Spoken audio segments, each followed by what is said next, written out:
An ugly carrot-looking thing is pulled out of the snowy ground. A young child smiles as she says this must be her lucky day. It is noted that her father was an ice sorcerer and her mother is a werewolf. Her family barely makes ends meet by foraging the snow-covered grounds for herbs. As she carries her basket, she notes this will be good for her mom's pregnancy. To this young girl, poverty was not the biggest issue as we hear some people laughing behind her. She turns to see a group of boys laughing together before one of them notices her. The boy points, telling his homies that it's her again. The boys then mock her ears and wonder why she is picking plants again before calling her a vegetarian. She notes that these guys are pure-blood werewolves and like many others love to pick on her. They yell, telling her to scram as something is hurled at her head. She notes these people hold nothing but contempt for her as blood starts to drip. One of them tells her that she should respond when a werewolf is talking to her, as he then calls her a mongrel. She rubs her face as she notes people's disdain for her sting more than the harsh winds of the north. She wonders if it's really that wrong to be half-blooded as footsteps approach her. A foot stomps the ground as the boy asks her why she is not responding, as she internally says oh no. She starts picking the plants as she notes these were for her mother. The boy reaches out and asks if her legs have given out due to fear. The young girl covers herself and shouts as something flashes from her hand. A slice occurs on the boy's face as he wonders what was that. The girl, now carrying an icicle, wonders if this is ice magic. The boy cracks his finger, saying she never learns, and says how dare she attack him. She points at him, telling him to not come near her and that if he does she'll use the icicle. The brat scoffs with a smile as his friends talk about what she just did. They then yell, telling her ice magic is not special here in the north, so what is she gonna do? They also think she must be stupid due to being half-blood. He shoves her and says she needs to be taught a lesson as her back slams into a tree. The impact causes a jolt in her body like Avatar Ong as she sees an image she's never seen before. She sees the image of a female human and wonders if that is her. She would later realize that it truly is her as we see the lady carrying a book. This causes her to recall memories of the story she once read, which was about the head of the dragon hybrids and the female protagonist known as the Red Cloak. In the story, this character would meet a half-blood wolf during a battle against wolves. The wolf begs for mercy and begs to at least go recover the body of his dead sister. Red Cloak fancied the man begging her and let out a smirk before grabbing his chin and deciding to make him hers. As they kissed, our protagonist reads the novel, saying this is exactly the kind of story she wanted. She notes how much she loves the author, the Crimson Cloak, and the boy who opens her heart. Our pre-reincarnated protagonist imagines the boy being very beautiful as she rolls in bed, calling the author the best. Her face twitches as she wishes she could go see him for herself. A flash occurs as the story now turns back to the young girl's eyes. She is now huffing and puffing as she notes she cannot believe this. Her hands tremble as she notes she has now been reborn into the novel. She then internally says wait as she thinks about the Crimson Cloak. The boy, still there, asks if her brain is working properly now and starts to say something as she then gives him a hard bump and runs off. She continues to dash as he asks if she is out of her mind.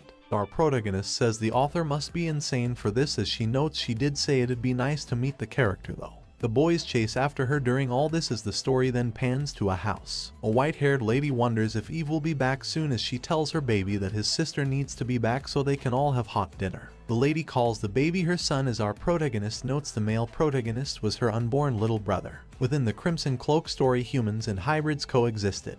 However, there was a deep grudge between the werewolves and the dragon master. It all spawned from the legend that the wolves stole a dragon chief's heart. The chief's heart was only supposed to be given to her companion.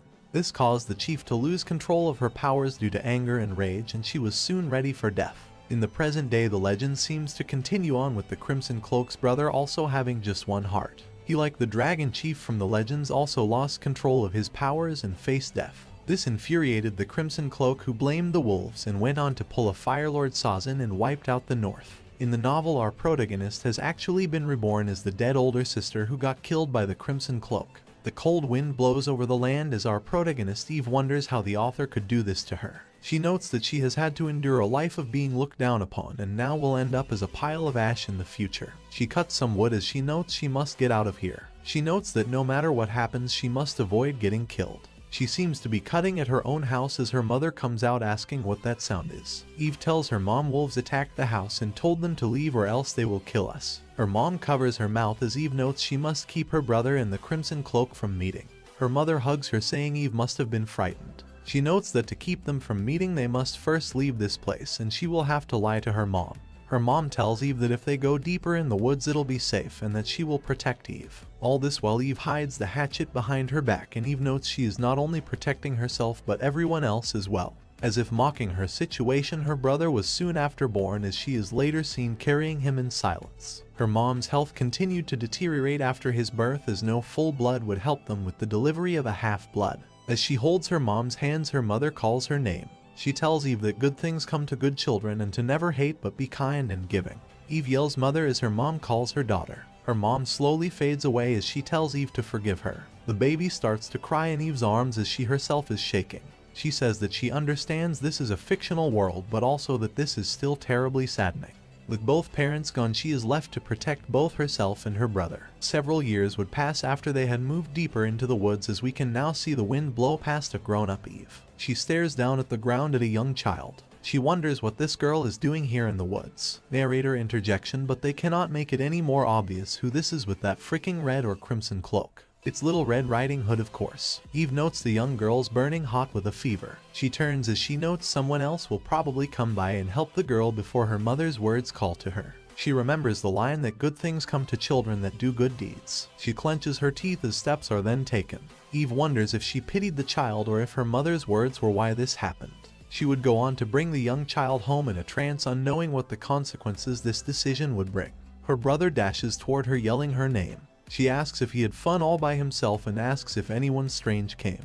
He says of course not, as she then pats him on the head and says good. Eve asks if the girl has awakened yet, to which Zion says no. Zion tells his sister that the girl must be very sleepy to be sleeping this long.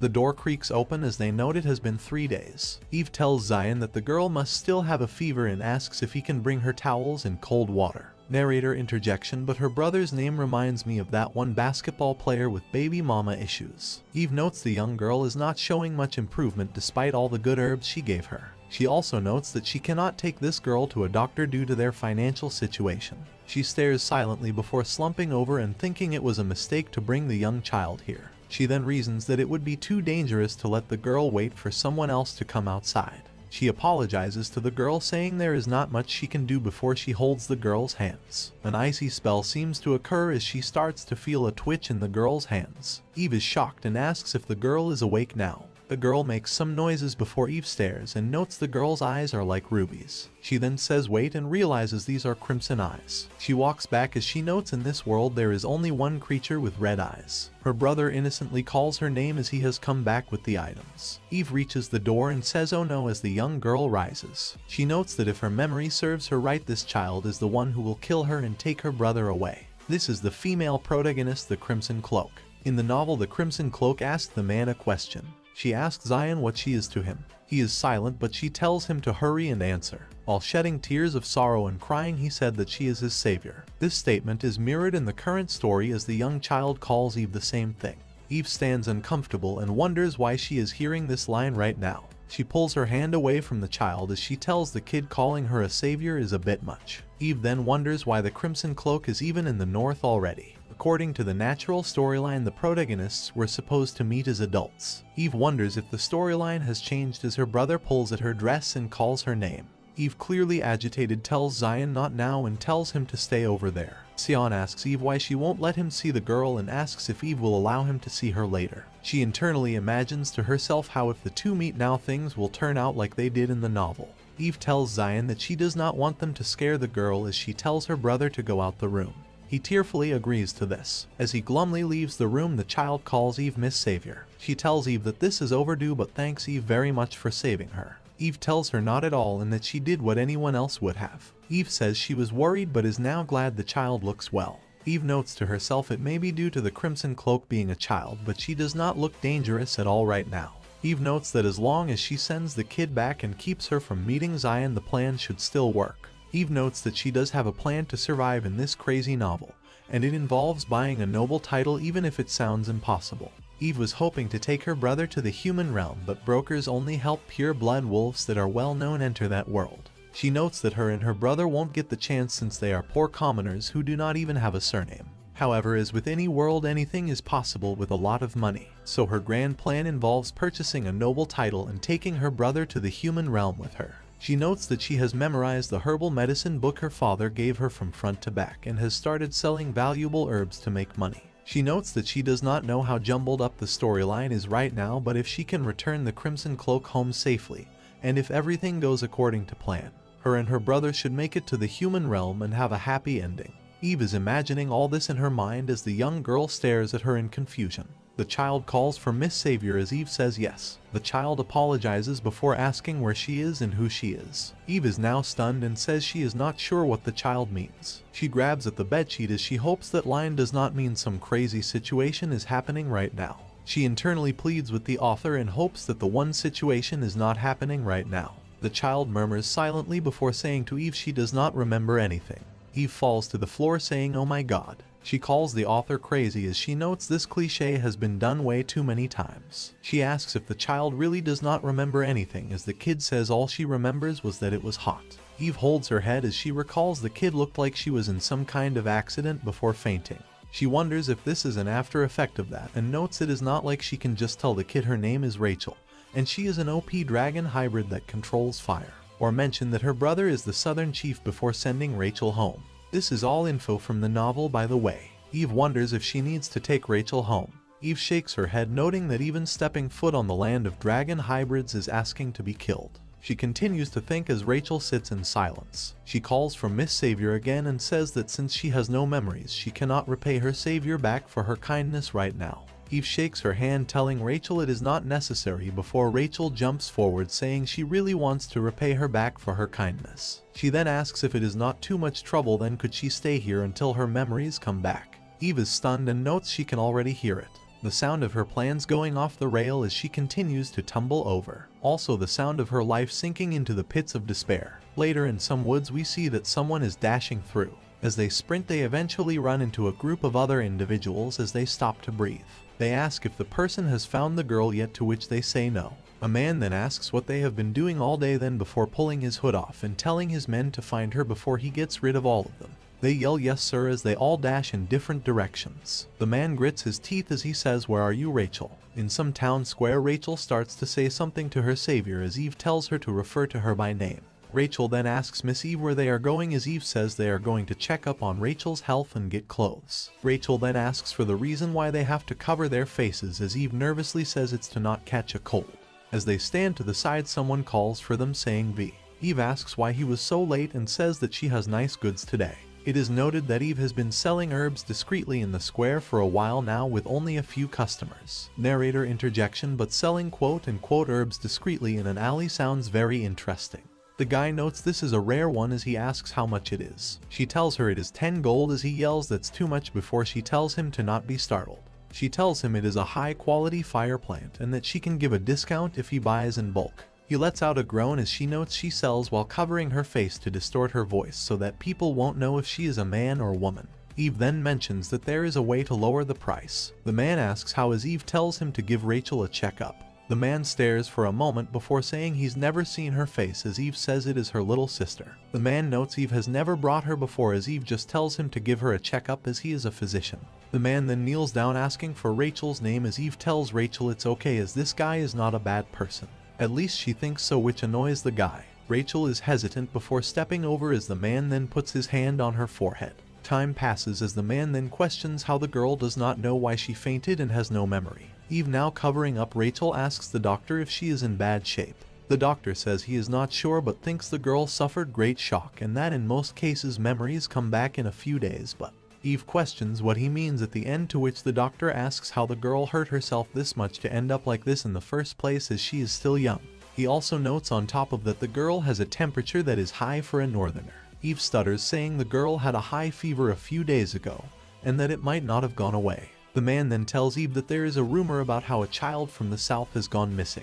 He glances, saying it is the little sister of the Southern Chief. Eve wonders if she has been caught as the man then asks if Eve knows the North and the South's relationship. She then decides to go for it and yells, telling him of course she knows, and mentions that she is a wolf as well if he knows. And she angrily says that the rumor has nothing to do with her anyways. The man tells her he is not sure what she has up her sleeve but warns her to be careful. He steps away as Eve notes she must send the girl back however she can.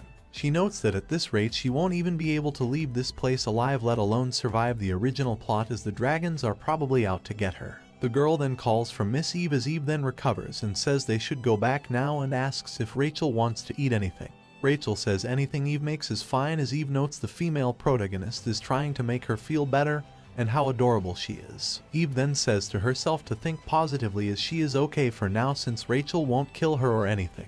Something then catches Rachel's eyes as she points, asking what is that. Eve says it is a dream catcher and that it is meant to catch and keep nightmares away when you sleep. Rachel says nightmares as she looks down. Eve recalls when Rachel's eyes would look down in the novel. This was after losing her family and she would constantly have trouble sleeping. Rachel was horrified by the horrible dreams that came every time she closed her eyes. It was noted that the only time she could save herself from the pain was after she had met Zion. Eve notes there's still a lot of time before the original novel begins, as she asks if Rachel would like one. Rachel nervously tries to say no, as Eve tells Rachel to give her a second. She then walks over to the shop before coming back to give one to Rachel. Eve kneels down, telling Rachel that she will always have sweet dreams now. Rachel touches it and says thank you to Eve before Eve tells her they should get back now. Rachel holds it close to her heart as she says okay. This is how Eve came to become the guardian of the Crimson Cloak. The female protagonist meant to kill her as they both walked home. The door creaks open as Eve yells that she is back, to which both Zion and Rachel, who are playing together, excitedly shout her name. They rush over to hug her and ask if she sold a lot today, to which she says yes, and that she was even able to get groceries. Eve tells the pair they are so cute and asks if they were playing with each other's hair. Sion says yes, and that he can even do Eve's hair for her. Eve asks really before saying she cannot wait. She then leans over to Zion and asks if he was able to keep Rachel from seeing his ears. Zion nods happily as Eve notes to herself she is not convinced, as Rachel tells Eve she is good at tying hair now as well. Eve notes that based on Rachel's reaction they should be safe for now. After taking care of Rachel for some time, there was a decision made to name her Ruby, as Eve tells Ruby she cannot wait to get her hair tied by Ruby as well. She then tells the pair to tidy up as they will have dinner soon. Eve notes that she knows her name is actually Rachel, but they cannot just tell her that at this moment. She tells the two kids she is glad they are getting along, as Eve notes Ruby is the perfect name for someone with her eyes. Eve then yells let's eat, as the food can be seen on the table before Rachel tells them to enjoy. Rachel then asks for Eve's hand as Eve obliges, with Zion staring on. Zion then asks Eve why Ruby will only eat cold food and why Eve holds her hand. Eve notes that she and Zion gravitate to warm foods due to being weak against the cold. A flashback is played where Eve offered Ruby a steaming bowl of soup. This causes Ruby to be visibly nervous, as Eve asks if 3 days of soup is too much, to which Ruby says it is fine. Eve was worried about the look on Ruby's face but was at ease when Ruby ate the food.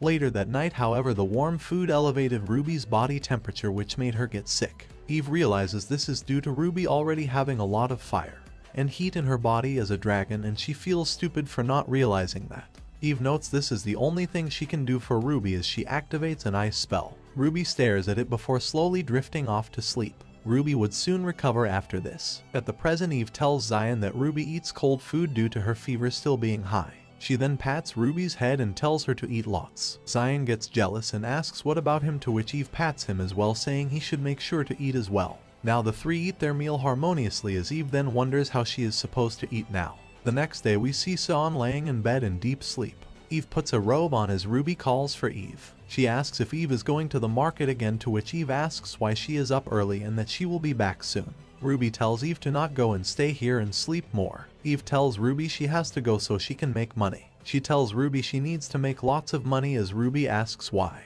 Eve wants to say so that she can escape from the Crimson Cloak, who will murder her, but ends up saying to move to a nicer place. Ruby questions this before saying since that's the case, and starts to pick through her clothes, and then presents a ring and says she found it in the woods. Eve questions the fact that Ruby went into the woods, as Ruby apologizes and notes she knows Eve told her not to go there. Ruby gets nervous about not listening, as Eve notes to herself she told Ruby not to go in case the wolves started to mess with her. Eve tells Ruby the person who attacked her might still be around and that she knows it is hard to stay inside, but as she talks, Ruby's cute face starts to melt at Eve's heart. Eve then says that she will come home early today and that they will all have a snowball fight. Ruby asks really before Eve says she must stay inside until then though. Ruby nods her head as Eve calls her cute and says she must be sleepy so she should go back to bed. Eve then thanks her for the ring, saying she will keep it safe. The door closes as Ruby tells Eve to have a nice day. Ruby then turns and starts to mock what Eve said about keeping the ring safe. She says that she wanted Eve to sell it as she lights up the fireplace and calls Eve naive. IOWTF, what a slimy little reptile. A few days prior in the south we see Rachel is laying in bed looking ill. The lady touches Rachel's forehead as someone asks how she is. The lady says she is yet to find the cause of this and is doing her best to treat her, but nothing is working. She starts to mumble before saying the chief should prepare for the worst. This all began due to Rachel suffering from an unknown high fever. The chief says no as flames start to surround him. They blaze harder as he notes he cannot lose Rachel as well. He then starts to lose it in sweat as someone calls for the chief. The lady tells him that both him and Rachel will be in danger if he heats up right now.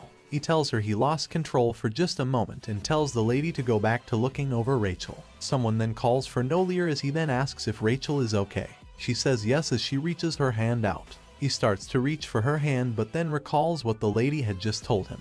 He puts his hand behind his back before saying Rachel scared him when she fainted all of the sudden.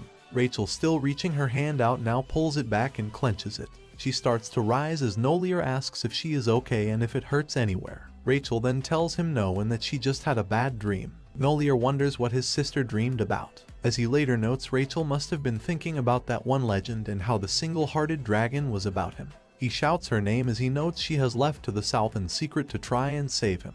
He stares out the open balcony and then at the letter she left saying that she will return after taking care of that legend that haunts him. It would turn out to be much later until the chief realized she was in the north. At a huddle, one man kneels and tells the chief that they have spotted a girl that looks similar to his sister at Village Square. The guy notes that it seems his sister was with someone whose face was covered as the chief asks if the guy is certain. The guy says yes and that he saw the person buy his sister a dream catcher. The chief then scoffs, saying they are trying to sweet talk his sister with a dream catcher, noting how fearless they must be. He turns and says that he will go see for himself. As he steps away, he wonders how dare this person take his sister away, and notes that wolf must be an arrogant B-word. Eve rubs her ear, wondering why it is itchy and if someone is bad-mouthing her. She notes the kids must be waiting and that she must hurry back before someone calls to her. The man tells her he is in a hurry and asks if she has the good stuff. She stares, wondering where this hobo came from. She notes she may be broke but still stands on one principle, which is to never engage in illegal dealings. She tells him no and ushers him to go away. She notes she always avoids selling to beggars as they always ask for certain things, as the guy says he was sure he heard it was around here. She also notes another reason is that they don't think clearly. The man points, saying the ring she has looks pricey, and tells her to sell it to him since it does not suit her. She notes this is a good example of what she said, as she is clearly mad at what the guy is saying. The man asks why she isn't telling him a price, to which she says 50 million gold, as the guy tells her this is ridiculous. He then asks if she is looking down on him. He then acts like a boomer and shouts about how back in his day, as Eve notes this is why she does not deal with them. She notes that this will make him come to his senses as she activates an ice spell that heads towards him. It hits his head as the man shouts before slumping over. Eve notes this is just her luck and decides to go see Zion and Rahul to get this sight out of her mind. As she walks, she turns to let him know that even if he had the money, she would not have sold this ring, as it is very precious to her. At night, Eve walks, noting that she must give this ring back to Rachel. Despite Rachel saying she found it, there is no way something like this was in the woods. Eve then notes the dragon is taking longer than she thought and notes she is scared but also thinks she'll be fine if she hides the fact that she is a half-breed. She notes the chief is supposed to love his sister dearly and she thought he'd be here sooner. She then realizes it might not be that easy considering how deep in the woods she hides and how she tells the kids to not come out. She then says hold on, and she starts to wonder if this all makes it look like she is a kidnapper. A rustle can be heard behind her as she wonders what that sound is. She wonders if someone is following her. She notes that if someone followed her this deep in the woods, she needs to be careful. She pulls out an apple and freezes it before saying she knows they are there and that they should come out now. Zion says the righteous wolf appears as he plays with his toys and Rachel sits at the table. Zion shivers as it is cold, which Rachel sees and notes that he must be sensitive to the cold. She wonders if she should make the fire higher before she notes she knows this feeling. She tells Zion she will be back in a second as Zion tells her Eve told them to not go outside. She then turns to yell at Zion that he does not have to listen to her at a time like this. She jumps out the door saying she has to go rescue her, to which Sion asks who. As she rushes, she says who else. She now fully dashes as she says her future sister-in-law. Narrator interjection, but this kid is literally matchmaking her brother right now. Eve stands alone wondering who is following her as she wonders if the brother is finally here. She then notes it couldn't be, as a dragon hybrid would just stand before her, and then wonders if it could be something else. She then wonders if the physician actually ratted her out. Rustles can be heard as it startles her, as she then clutches the apple and says, "There you are." She whirls it at the person and notes this is a bullseye. Silence ensues as she notes she did not hear anyone collapsing. She then yells, saying that unless they are a creep they should show themselves now. Silence again as Eve then notes there was no way the person is coming out that easy. She then flinches as we see many red eyes behind her. She notes that she knew there would be more than one, but this is way too many. She notes there is no way she can handle them all, as she then notices fire. She stares around her as fire fills up the forest, as she then recalls this is like when Rachel lit up the forest and killed off all the wolves, including herself, in the original story. She nervously clenches her apple as someone asks her if she is going to attack with a single apple. A man then steps forward asking where she is. It is the chief who asks where his sister is, as the flares completely surround Eve. The fire continues to burn as Eve tells him he has got it all wrong. She notes she can barely breathe, let alone speak properly. The chief steps forward asking if she has gone mute, as she breathes heavily and says she did not do anything wrong. He tells her to not try and trick him, as he is not merciful enough to listen to her nonsense. She notes that he seems certain she is a kidnapper, as she notes how unfair this is. She says when a person speaks you should listen to the end, as she grabs his arm and he stands in shock. He stares at her for a moment before pulling his hand backwards. They both are stunned as the ice and fire seem to mix around them before no flames remain. The other dragons all cough as the chief asks, "What are you?" Eve, completely exhausted, tries to talk about his sister, but cannot, as he asks what. She then pats his shoulder and tells him she kept her safe. She tells him 1,000,000,000 gold would not be enough to get her, as she wobbles over. She calls him a non-monetizable word, as we see he has caught her as she fainted. He yells "Miss" as Rachel yells for Eve from behind. The chief turns in shock as he yells Rachel's name, and she yells that he better not be hurting Eve and calls him a jerk. The winter wind blows outside as rattles can be heard in the vents. Eve blinks as she notices she is home and wonders if it was all a dream. She can recall Rachel shouting at her and wonders what she said. We do get to see for ourselves exactly what was said. Eve then springs up in bed and remembers the crazy dragon hybrid and notes this was not a dream. She is then suddenly hugged by both children who shout her name. She tells the two they startled her and ask if they were next to her the whole time. The two ask if Eve is okay and if she is hurt anywhere. She tells them both she is fine and thanks them for worrying about her. Zion says he was scared because he thought she was dead. Rachel sniffles as tells him he was not the only one scared. Eve then notes that the two are acting as though she died. She then embraces them, telling them not to cry as she is fine now. She notes how nice it is for them to worry about her like this. Zion then tells Eve that the man went out for a bit but will be back. Eve then asks what man, as she notes to herself he must mean the Crimson Cloak's brother. She then recalls when she grabbed his wrist it felt like he was absorbing all her energy. She then realizes something as she then touches her head and back. She says thank goodness, as she notes she may have never woken up if the chief knew who she was. Just then he comes in saying this door opens way too easily. He starts to speak as Eve notes they made eye contact, and in that moment only one thought came into her mind. It was the fact that he is freaking handsome, and she imagines him telling her he was worried she wouldn't wake up. She stares right now as she notes she was not able to get a good look at him last night, and notes he is gorgeous. He then asks her if there is something on his face as clears her throat and says no. She tells him to have a seat here as a cup is placed down and filled with ice to the brim. The children grab at Eve as the whole table is completely awkward. The chief then tells them his name is Nolia Ramir, and that there are many things he'd like to ask her. He tells her before he does he'd like to apologize for what happened in the woods, and Eve tells him there is no need. She notes he is much more courteous than she expected and that he must still not know she is a wolf hybrid. She then glances at her brother as she notes she does kind of get why he attacked her. She grabs Zion, noting that if someone kidnapped him she would have been upset as well. She then clenches her fist, noting he did go overboard though, as she had almost died. She glances, noting she'll make sure he gives plenty of compensation before backtracking and saying maybe it wouldn't hurt to give him a break. He turns and asks if she is unwell as she clears her throat again, saying she is fine, noting to herself that her mind wandered off again for a second. She then asks what brings him here as he tells her he should have said it sooner. He says he is Rachel's brother and that he came here since she disappeared. The child, recently named Ruby, then asks who Rachel is as the chief notes his sister keeps pretending like she does not know. Rachel then hugs Eve, saying that that man is strange and keeps calling her little sister. Eve notes to herself that the man over there is definitely her brother, but she herself cannot say that directly, so she has to pretend to not know for now. Eve then says that Rachel keeps saying he is not her brother, so how can she trust him?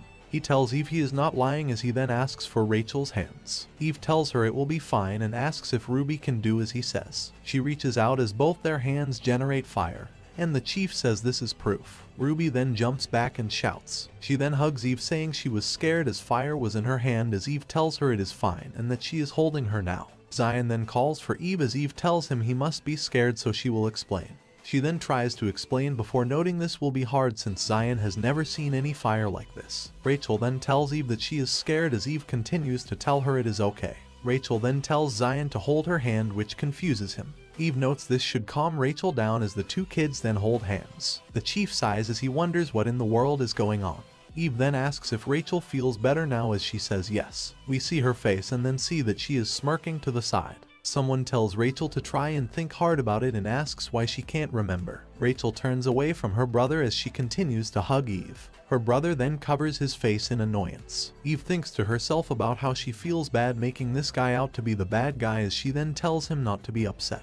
She tells him that Rachel seemed to have lost her memories when she found her. Due to his reaction, she would go on to tell Nolier everything that happened. He sits noting that Rachel passed out before gritting his teeth wondering if it was the wolves. Eve notes to herself she is in big trouble if he finds out she is a wolf as well. Nolier then calms down and asks if Eve is alright as she then gets confused. She then thinks he is worried due to what had happened previously. He then notes to her that he never had his fire extinguished like that before and that he is not sure how to take this. Eve notes to herself that in the original novel Nolier had the strongest magic and was someone able to control fire with just one heart due to the power he was born with. This would also mean his magic is very hard to control when he is emotional, and he could lose control at any time. Eve notes that she was able to extinguish the fire that not even Nolier could control, and she wonders if this is due to her being able to control ice magic. She then notes that there are plenty of more competent ice sorcerers than her though. She looks noting that he does not seem to know the reason for all this either. She then asks him if what happened was due to her ice magic and she tells him as he may know there are many wolf hybrids here who can use ice magic.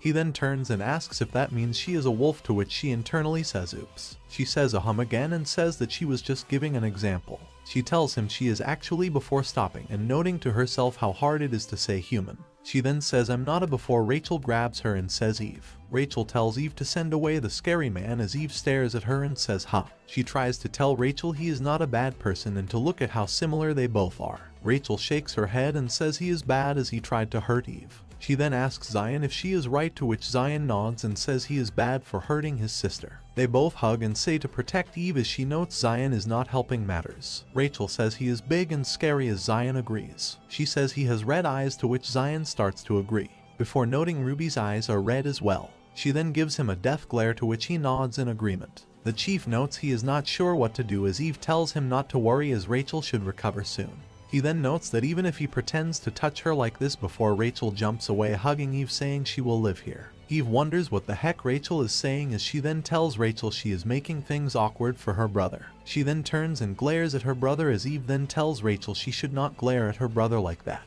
Rachel then shouts saying no and that if she has to go to take Eve with her as well. Eve then tells Rachel she is really sorry and that she is a lovely child, but they need to say goodbye here as Rachel needs to go home. Rachel then sniffles before crying as her brother sits silently. Her brother clenches his hand and sits nervously as Eve notes she just rejected Rachel, so Rachel should just say she'll go home now. Nolier then notes to himself that he must say it quickly as he has no choice. He then asks Eve if he can stay here for a while, which stuns Eve and makes her completely silent. She says pardon me. The chief tells her it will not be for long and to just let him stay until Rachel lets her guard down. The devil on Eve's shoulder asks her when she's ever gonna see a guy that's her type again. The devil tells her to just take care of them for a few days and enjoy the eye candy while she's at it. The angel on the other shoulder tells her this is nonsense as if she gets caught she is dead meat. Eve notes to herself it is true that she never gets tired of looking at handsome guys, but if he does find out she is a half-breed though she'll be roasted alive. She starts to say she is sorry, but the chief continues to say he knows it is a lot to ask considering the mistake he made. He then tells her to consider it as a favor for Rachel's sake as well. This strikes Eve's heart as she tells herself to pull it together and not fall for this. She then says ahem again and says she is afraid it won't be possible. He then tells her she will be generously compensated as she repeats the word compensated. She asks if that means he will pay her, to which he says of course. The two young children then stare at a stone-faced Rachel. She tells the children to go into the room. Later outside we see the chief tell Eve to consider the options he offered and to allow him to say it again. He apologizes, saying it is entirely his fault and he'd like to offer his sincere apologies again. She tells him not at all, as she'd have done the same. She notes to herself how all this is unexpected, as she thought he'd be a hot-headed chief. He then asks her not to be rude, but can he hold her hand. She says excuse me, as he tells her he just wants to check something and has no bad intentions. She says sure, as Rachel asks what that guy is still doing here. She then protects Eve from the guy. Her brother is shocked she's really going this far, as he covers his face. He tells Eve he should leave now, as she tells him goodbye. He bows, telling her to please explain things well to the children. Eve then asks Rachel if they should go back inside now. Eve then plops in bed, thinking about what a day it has been. She wonders if he wanted to touch her hand to know about her powers. She then notes whatever is, things will quiet down after this storm passes. She then notes there is one person who must be most confused. She then calls Rachel's name, as Rachel turns in bed, saying it is strange to be called by that name. Eve tells her it must be awkward before asking if she was frightened before. She tells Eve she was, as fire was coming out the guy's hands, as Eve says she sees. Eve wonders how she will persuade Rachel to like her brother, as Rachel asks how Eve felt. Eve notes to herself she was terribly scared then as well, but notes it is important to make this guy likable now. She tells Rachel yes, she was scared, but then asks if Rachel thought the guy was handsome. Rachel asks how was he handsome, as Eve says Rachel asks for exact details about what made him handsome, as Eve wonders if Rachel likes talking about these things. Eve tells her he is tall, as Rachel says, and she tells Rachel he has broad shoulders, to which Rachel asks if Eve likes that. Eve tells Rachel that is her type, as Rachel asks if Eve liked the face. She tells Rachel his face was out of this world. Rachel then says he is her ideal type then. Eve notes to herself she likes everything about him, but he is her enemy as a dragon though, and tells Rachel he is not exactly her type. Rachel droops down and says she sees. Rachel recalls that Eve said she wanted to get to know him better. Rachel then says that she will agree to meet with him. Eve asks really, and wonders if talking about his good points actually worked. Rachel says she will meet him 3 times a week, but she wants Eve to be there so she won't be scared. Eve hugs her, saying of course, and that this won't be a problem. Eve then notes 1 time should be enough, as Rachel insists on 3. Eve wonders if this is a good thing, as Rachel has her grin again. Later we see the chief with his men, who ask if Rachel is not coming with them. They then ask about the woman, to which Nolier notes to himself the moment she touched him the heat in his body dissipated. He clenches his fist, wondering what this could mean. He tells his men to assign more guards to her house and that they shall observe her a little more. All the men say yes chief as they kneel. Zion comes into the room asking what Eve and Ruby are doing. Eve tells him they were talking about Rachel's brother, as Zion questions if they mean the man from before. Zion sits on the bed, telling Eve he does not like that man because he hurt Eve. Eve tries to tell Zion that the man just thought she was someone else and simply made a mistake before apologizing for it. Zion crosses his hands before saying that the guy was a stranger and that there are a lot of dangerous people out there. Zion also mentions that he hates how the guy calls Ruby by a different name. Eve thinks to herself about how she was able to persuade Rachel, but now Zion's a whole nother issue. Rachel then reminds Eve that she told them they could go out and play today. Eve says she did, as Rachel says she'd like to go now. Eve notes that they might not be able to since Zion says it's dangerous out there. Zion turns, saying it would be safe if they play near the house. His eyes start to sweat as he says he wants to go play outside too. Eve thinks about how maybe she should let them go out for a bit, but that she can't go outside with them as she is busy. She then tells them to promise that they will stay near the house, to which the 2 children agree. Zion runs out saying he's gonna make a snowman, while Eve reminds them to dress with warm clothes so they don't catch a cold. Narrator interjection, but that comment about wearing warm clothes reminds me a lot of my own mom. She used to make me wear at least 4 layers when it was cold outside. Rachel helps tie a scarf around Zion's neck as Eve tells them she will have a nice meal ready when they are back. She also mentions to not come home too late. The 2 children tell her yes and that they got it. As they rush out smiling, she tells them to come home right away if they see strange people. Eve grabs at her coat as she notes Rachel changed the subject at just the right moment. She then notes that it is now time to catch up on housework. The narrator sits smiling at the wholesome scene that just went down. Ruby is stepping through the snow as Zion asks Ruby how far they are going since they were told to stay nearby. Ruby then turns and asks Zion if he wants her to show him something he'd like. Zion wonders if Ruby is planning to give him stew, toys, or maybe a pat on the head from Eve. Ruby calls him childish as she then presents him with her hand. Fire flashes out of it as Zion stares in awe. His eyes beam as he tells her he likes this as well. Ruby tells him he likes her fire magic right as the story transitions back in time to a burning fireplace. Ruby notes this should be warm enough as the fire crackles on. Someone asks Ruby what's that as we see a sleepy Zion walk in.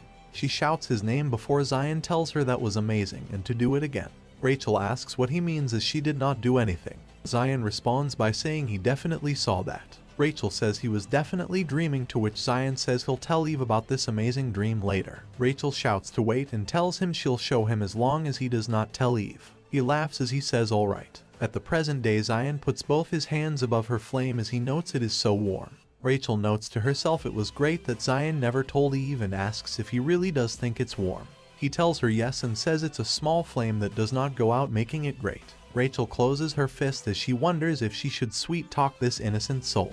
The cold air blows around them as Zion now shivers, wondering why she put it out. Rachel tells Zion that it is cold up here in the north. Zion agrees, saying he always asks Eve to move somewhere warmer, but she always says not yet. Rachel asks why that is so, since Eve always talks about wanting to go somewhere nice and mentions the south. Zion glances over, saying he will tell her if she lights the fire again. Rachel notes to herself Zion is just like Eve at times like this as she says fine and tells him to answer her. Zion, happily standing over the flame, tells Rachel that Eve always talked to him about how they needed to go somewhere else, an unknown place where they can have a fresh new start. Rachel says what, as she thinks about this unknown place. Her flame grows stronger as Zion notes how incredible this is. Zion also mentions that Eve spoke of needing money so they can have a noble title. Rachel stands wondering if Eve wants to live in a castle. Rachel then notes that the things Eve wants seem to be a good-looking man, a noble title with lots of money, and a place no one knows about, which Rachel thinks is somewhere with no wolves. Rachel then has a smirk as she notes all these things are something Nolier can provide. Zion says the flame is even larger now and calls Rachel amazing.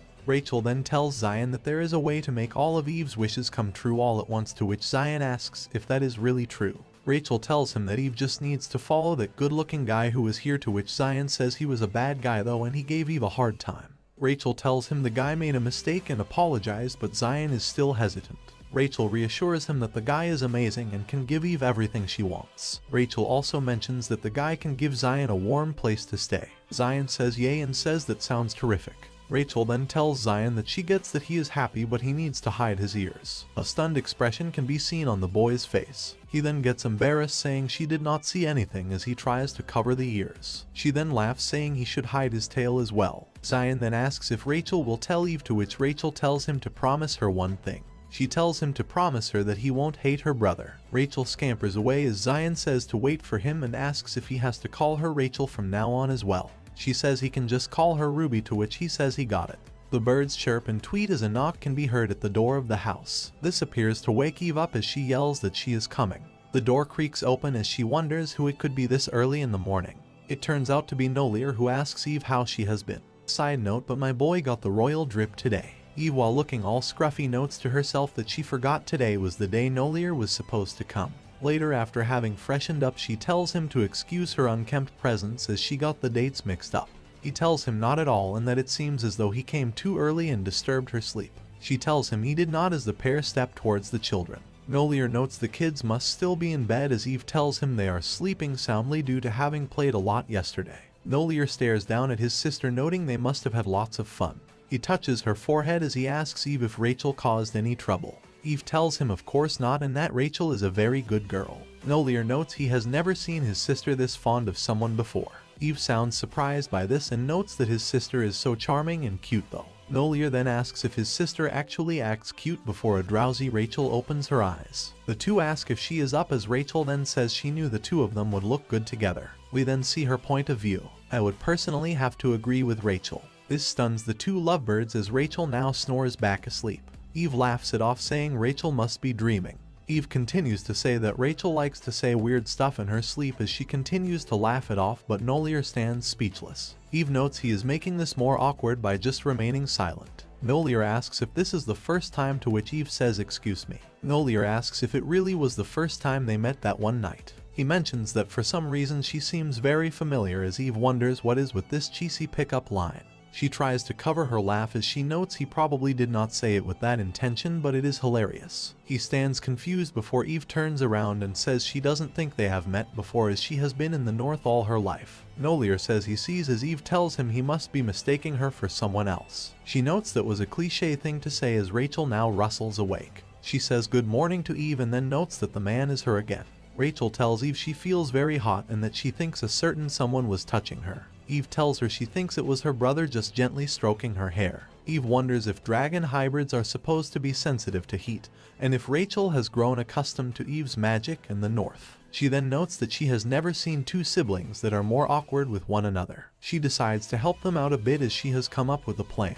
She says now before holding Rachel's hand. She then says that her brother can hold Rachel's other hand. She then says that this will help Rachel gradually get used to her brother's warmth as it is like a game of hot and cold bath. Rachel says she doesn't like this and tells them they should do this instead before yanking on the pair. She puts Eve and Nolier's hands together and says that she likes it better this way. Narrator interjection, but Rachel is so good at this we might be in the south sooner than I thought. Eve gets nervous and asks if she and Nolier have to hold hands as well. He stays silent, which prompts Eve to wonder if he does not like this. She loosens up her hand as she apologizes for holding on too tightly. Nolier says not at all before saying that he has never felt so cool before. Eve sweats and blushes, noting she must be a little nervous. Eve then asks if he is fine now as Nolier nods and says yes. With their hands clasped together, Eve notes she can feel his warmth and wonders if this is what he wanted to check last time. Their hands squeeze closer together. Zion then walks in the room and asks what the pair are doing. He then jumps forward saying that he wants to join as well. With his hand gone, Eve feels disappointed as she notes it felt so warm. Rachel then yells, calling Zion an idiot for just jumping in like that. Eve then tells Zion to mind his manners in front of guests and tells him to come sit with her. He yells saying he wants to play too as Eve wonders why he is so defiant today. She tells him Nolier is here to meet Rachel and tells Zion to stop being stubborn. She then thinks about how his ears and tail could pop out at any time. Nolier says he is fine and tells Zion that they were playing hot and cold bath before asking if Zion wants to join. He says definitely as he grabs Nolier's hand. His eyes then twinkle as he notes it is warm and toasty. He then puts Nolier's hand to his face, telling Eve it is so warm. Eve wonders who he takes after before a swish can be heard. Eve then sees Zion's tail is out and wagging as she internally shouts oh no. She notes they are in serious trouble. Eve glances over as she nervously tries to cover Zion's tail. She notes that Zion is practically melting and that she doesn't think Rachel or Nolier saw it. Eve wonders what to do as it is only a matter of time before Zion's ears pop out as she envisions an angry Nolier. Nolier then asks if Eve is feeling sick, to which Eve says no and that it is just a bit warm. Nolier's face droops as he notes that must be his doing, to which Eve internally shouts for him to not look down. She notes that she must make him look somewhere else before shouting that she is actually cold and then grabbing Zion's head and Nolier's hand. She then says it feels much warmer like this, to which Nolier says he is glad. Eve internal shouts for Zion to pull himself together as Zion is still dazed. Nolier then calls for Eve's name in confusion, to which Eve tells him his hands are as warm as roasted sweet potatoes. This further confuses him as Eve internally wonders what she is saying and begs for someone to help.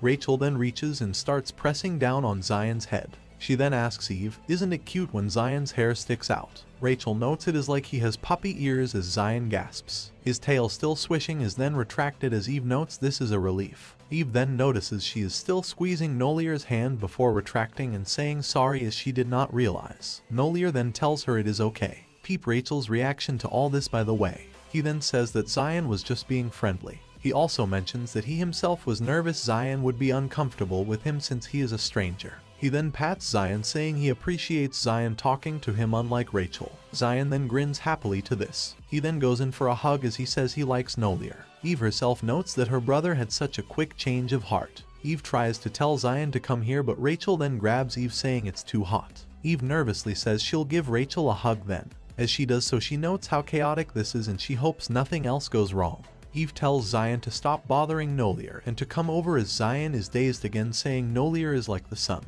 Nolier questions what he means by that, to which Zion tells Nolier it is because Nolier is big and warm. Nolier smiles, saying he never heard anyone call him that, and thanks Zion. Zion then stares up before saying Nolier is actually very good looking as well. He then mentions that Nolier is exactly like Eve's type. Eve sweats, wondering what the heck Zion is saying before asking if Zion is sleepy and to come over to her. She says he must be sleep talking as he is normally not like this before Zion mentions his sister again.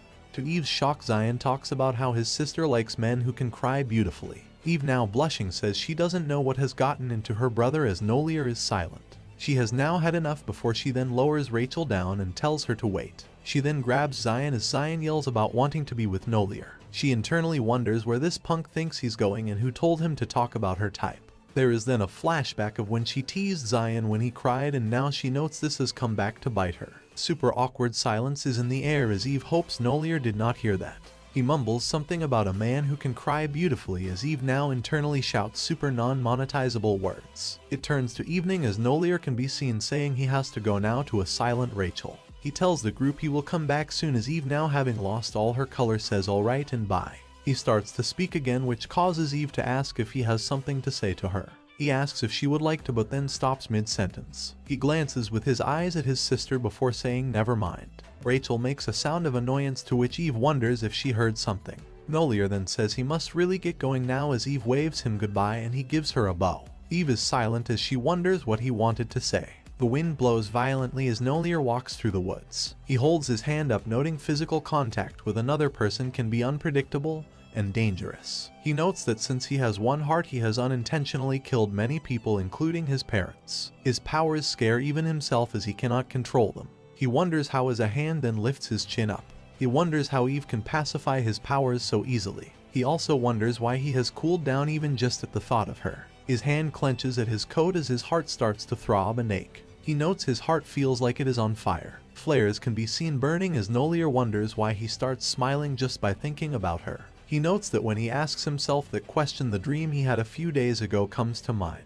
Nolier glances around and wonders where he is. His arm throbs to his shock as he notes how much it hurts. Steps can be heard as someone is then seen walking through the fire. Nolier springs up in shock as he asks who is that. He notes he cannot see well due to his blurry eyes. He notes that if this girl comes any closer he will put her in danger. He tries to tell the girl to not come, but notes that he cannot even speak properly right now. The steps get closer and closer as he shouts to not come here and tries to scoot away. A hand reaches for his hand as a flash now occurs. Nolier notes the pain is gone and wonders how.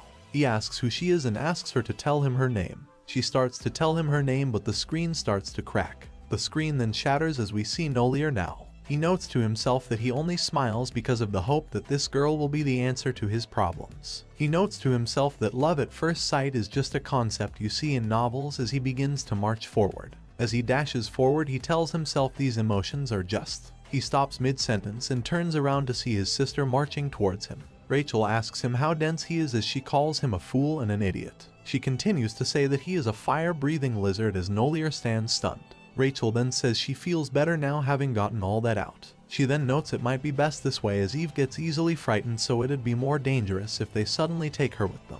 Nolier then asks Rachel how she got here as she yells at him saying that is not important. Rachel then tells him Eve likes men who cry beautifully and asks if he heard that. Nolier starts to talk, but Rachel tells him she is not finished. Rachel then rambles on about what Nolier needs is to be good looking with broad shoulders and a noble title. Nolier asks why she is saying all this as Rachel then lets out a sigh. She then shouts asking if he gets it and then blatantly tells him he meets all the requirements, so what is he hesitating for? She then asks if he's denying his emotions right now. Nolier, all flustered, starts to say these are not those kinds of emotions, to which Rachel asks if he really doesn't know that he has fallen for her. Nolier is still flustered and confused before Rachel winks and says that she will help him.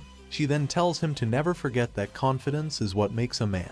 Bro, Rachel is acting like the older sibling, lol. Honestly though, sometimes you need siblings like Rachel, the ones that snap some sense back into you and that help you understand how you truly feel. Later in the morning, Rachel awakened to some noise. She turns to see Eve near the door. Rachel then runs and hugs her, asking if she is going out. Eve asks if she woke Rachel up and says that she needs to step out for a bit. Rachel asks if Eve is really going out to sell herbs and also asks if Nolier did not give Eve any money. Eve tells Rachel he gave her a lot of money but that she is going out to meet a friend today. Rachel questions this as Eve says she'll be back soon and that Rachel should not worry and go back to bed.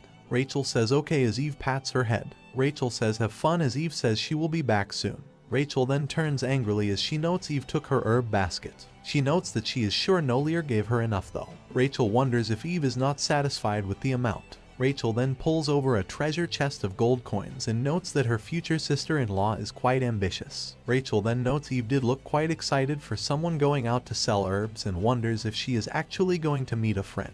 She then envisions someone calling Eve. Eve slips off her hood and that friend turns out to be a boyfriend. Rachel's mouth falls in shock at the thought of this and wonders if the reason Eve needs money is to move away with her boyfriend. Rachel internally shouts no as she wonders how she did not consider this possibility. She then decides to go see for herself as Zion asks Ruby where she is going. She turns to see a yawning Zion. Rachel says she needs to go somewhere as Zion asks where and if he can go too. Rachel notes this is exactly why she wanted to come back home quickly before she tells Zion to stay here as it is cold and boring where she is headed. Zion says he is curious though as Rachel notes he probably will follow her no matter what. She wonders what if he gets lost though and then says he can come along as Zion shouts yay. She tells him to promise that he will stick by here, to which Zion promises. The door creaks open as Rachel shouts it's time to go look for her future sister-in-law. As Eve walks in the woods she recalls back to when Rachel asked her about Nolier's payment. Eve sighs as she notes to herself he did give her money and lots of it at that. 2 bags are dropped on the floor with a loud crash. The gold glitters as Eve stares at it. She asks what this is, to which Nolier says he mentioned it last time. Eve stares wondering how much this is and notes that she thought he'd despise her for having weird taste in men. She looks up and wonders why he looks so pleased about giving her so much money. She tells him this is too much as Nolier notes it is rather little and he can give more if you want. Narrator interjection, but having a rich Mr. Beast type boyfriend sounds nice, not gonna lie. Eve is stunned as she notes to herself that she'd like to ask how much more he would give her. She does note that she cannot give in to these wolf instincts of hers and must decline. Nolier then tells her to not feel bad about accepting this and that he can give her as much as she wants. She is awestruck by how much he sparkles before she gulps. She then says that she does not mean to be rude, but could she give him this to get something more valuable? She then imagines saying something like his smile. She continues to envision him saying her name as she says yes. She then hears her name called again and again before snapping back to reality. She says yes while stunned before staring at the gold in her hands. She then slaps her hand as she tells him she'll ask him later if she needs more. She notes that her wolf instincts are coming out again. She then tries to recall if he said she can have as much as she wanted. She wonders what he would do if she asked for an enormous amount while Rachel winks to her brother. She then notes to herself that there is actually a very innocent side to this guy though. She recalls him blushing when they held hands and that shy guys are just her type. She then notes that putting his smile aside, this will be her last day selling herbs since she has plenty of money. Someone then calls for V and asks how she has been.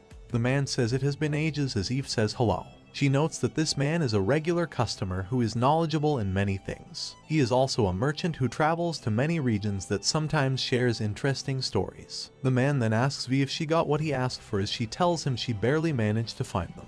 The man talks about how the tigers in the West are enjoying herbs now since vegetarianism is a new health craze. Eve notes some of the stories sound too amazing to be true. She tells him she packed lots this time as this is her last day of business, to his shock. He tells her she cannot do this so suddenly and asks where he is gonna get his herbs from now, to which V says he'll have to find another way. He asks if that is all there is between them, to which she says yes, that is all. She then asks if he brought info, to which he asks if she is referring to the broker who can get her to the human world. The man then asks if V knows they have a new chief now. V asks if he means the chief of the north and that this happened a long time ago, so what about it? The man mentions this chief has been capturing brokers and notes that they are now cracking down on illegal entries more now. V is in shock as she wonders why now of all times, before the man says it won't be possible right now. He then asks if she has a lot of time and tells her to wait for things to be less strict. V notes to herself she does not have time before the man tells V he has a parting gift for her. He then hands her something wrapped in a cloth. She asks what it is, to which he says they are rare herbs you can't find anywhere nowadays. She asks if they are a non-monetizable substance, to which he says kind of. She calls him a lunatic, saying she does not need it as he says to watch out. He tells her she is more gullible than she looks as he places it in her basket. He tells her to try it out later as she will experience a whole new world. She says over her frozen dead body and that she'll get rid of it on her way back. He laughs, saying that are in the north so nobody could die of a heat stroke. Eve notes to herself she actually could get burned to death though. The man then says he is off and thanks her for everything. She waves as she stands in silence. Eve droops her head down and notes she thought she could leave right away since she's got all this money, but now there is a crackdown. She decides to just go home first. As she holds her basket she runs, wondering if she'll have to take care of Rachel for a bit longer. She thinks about how she could save up even more money for the human world. She then notes that if she does do that, what would happen when Nolier finds out she is a wolf hybrid. She shakes her head, telling herself to not think negatively and is sure there is a way. She then decides to look at her cuties first and forget about all this for now. She hears a creak to her shock as she then wonders why the door is like this. She yells, telling the kids she is back, but is then stunned. She calls for Rachel and Zion and drops the basket. She notes that they are gone and dashes out, hoping nothing has happened to them. Eve runs out shouting their names as she notes they are not in the woods nearby either. She then wonders if they went to the square. Eve notes that Rachel does not look like a northerner, so they will notice her immediately and must find Rachel quickly. She bolts off while saying please be their kids and runs off into the woods. In the bustling city, people are chattering. Eve then bumps into someone who tells her to watch where she is going. She ignores him as she notes the kids are not here. She notes they are not in the alley where she was with Rachel and not on the streets either. They are at this point nowhere to be found. She dashes again, wondering where they have gone, and notes she should have told them to be more careful. She then bumps into someone again before saying sorry, and the man asks if she is okay. The man then says Eve as she now looks up. She notes it is Nolier who asks if something is wrong and if something happened. Eve is fully teary-eyed as she tells him the kids are missing, to his shock. She tells him she left them at home and internally yells that it is her fault. She notes that she was only thinking about money as she tells Nolier they were nowhere to be seen when she came back. She finds herself to be the one responsible in the end. As she cries, she now shouts aloud saying it is her fault before Nolier tells her to calm down first. She wipes her tears as she notes she has to pull herself together. She apologizes while bowing and says she will go look for the children as Nolier says wait. She continues to bolt as he calls her name. As she runs, she internally tells the children to please be safe. We later see Zion shouting Ruby's name. He is clearly scared as he asks if she is sure they are in the right place. She tells him it was around here somewhere as Zion tells her he does not think it's here. The men behind them laugh as Zion pleads with her to go back. Rachel says they need to find Eve, but Zion says he is scared. She tells him not to cry as she hates crybabies, to which Zion says Eve likes men who cry. Rachel says that is what Eve likes and not what she likes. Zion can't form words anymore as he is teary-eyed. Rachel tells him to not follow every strange thing Eve likes as Zion shouts his sister is not strange. Rachel says she never said that, but does note that Eve has a strange taste. Zion yells asking what is wrong with what Eve likes. Rachel asks who likes people that cry, to which Zion says at least 1 or 2 people in the world could like this. Rachel says her brother never cries as Zion says to not say mean things about his sister, to which Rachel asks when did she say that. The two men then chatter about what the kids are talking about as Rachel then says whoops. She notes she needs to be more careful and tells Zion that they should just go then. Zion then says he does not want to go with her anymore as she yells what. He says he is going to find Eve himself as Rachel shouts for him to stop right there. Huffing and puffing is heard as Rake notes that if Zion goes any further he'll attract attention in the middle of the square. She then says she has no choice and then starts to flare up. She tells him she said to stop as fire then surrounds Zion. The blaze causes him to jump as he notes this is the fire that he likes. Rachel, while tired, tells him she never said she hated Eve. Rachel says that she thinks her future sister-in-law is the best regardless of her tastes. Rachel then notes that this is better now and that she knew when it comes to sweet-talking wolves, fire is the best tool to use. Some creep now stands behind her as he says fire. Rachel turns in shock as she notes there was no one here before. The guy smirks before asking if she can control fire. She tells him he must be mistaken as he asks Rachel if she thinks he would not know just because she has a hood on. He also says that she did that as well while pointing to the fire. Zion says Ruby in fear as she tells him to stay behind her. She notes this man does not seem to be able to focus his eyes, so this could be really dangerous. She starts some fire as she tells him to mind his own business and go away. The man then jokes saying he is scared and asks if she is a dragon kid.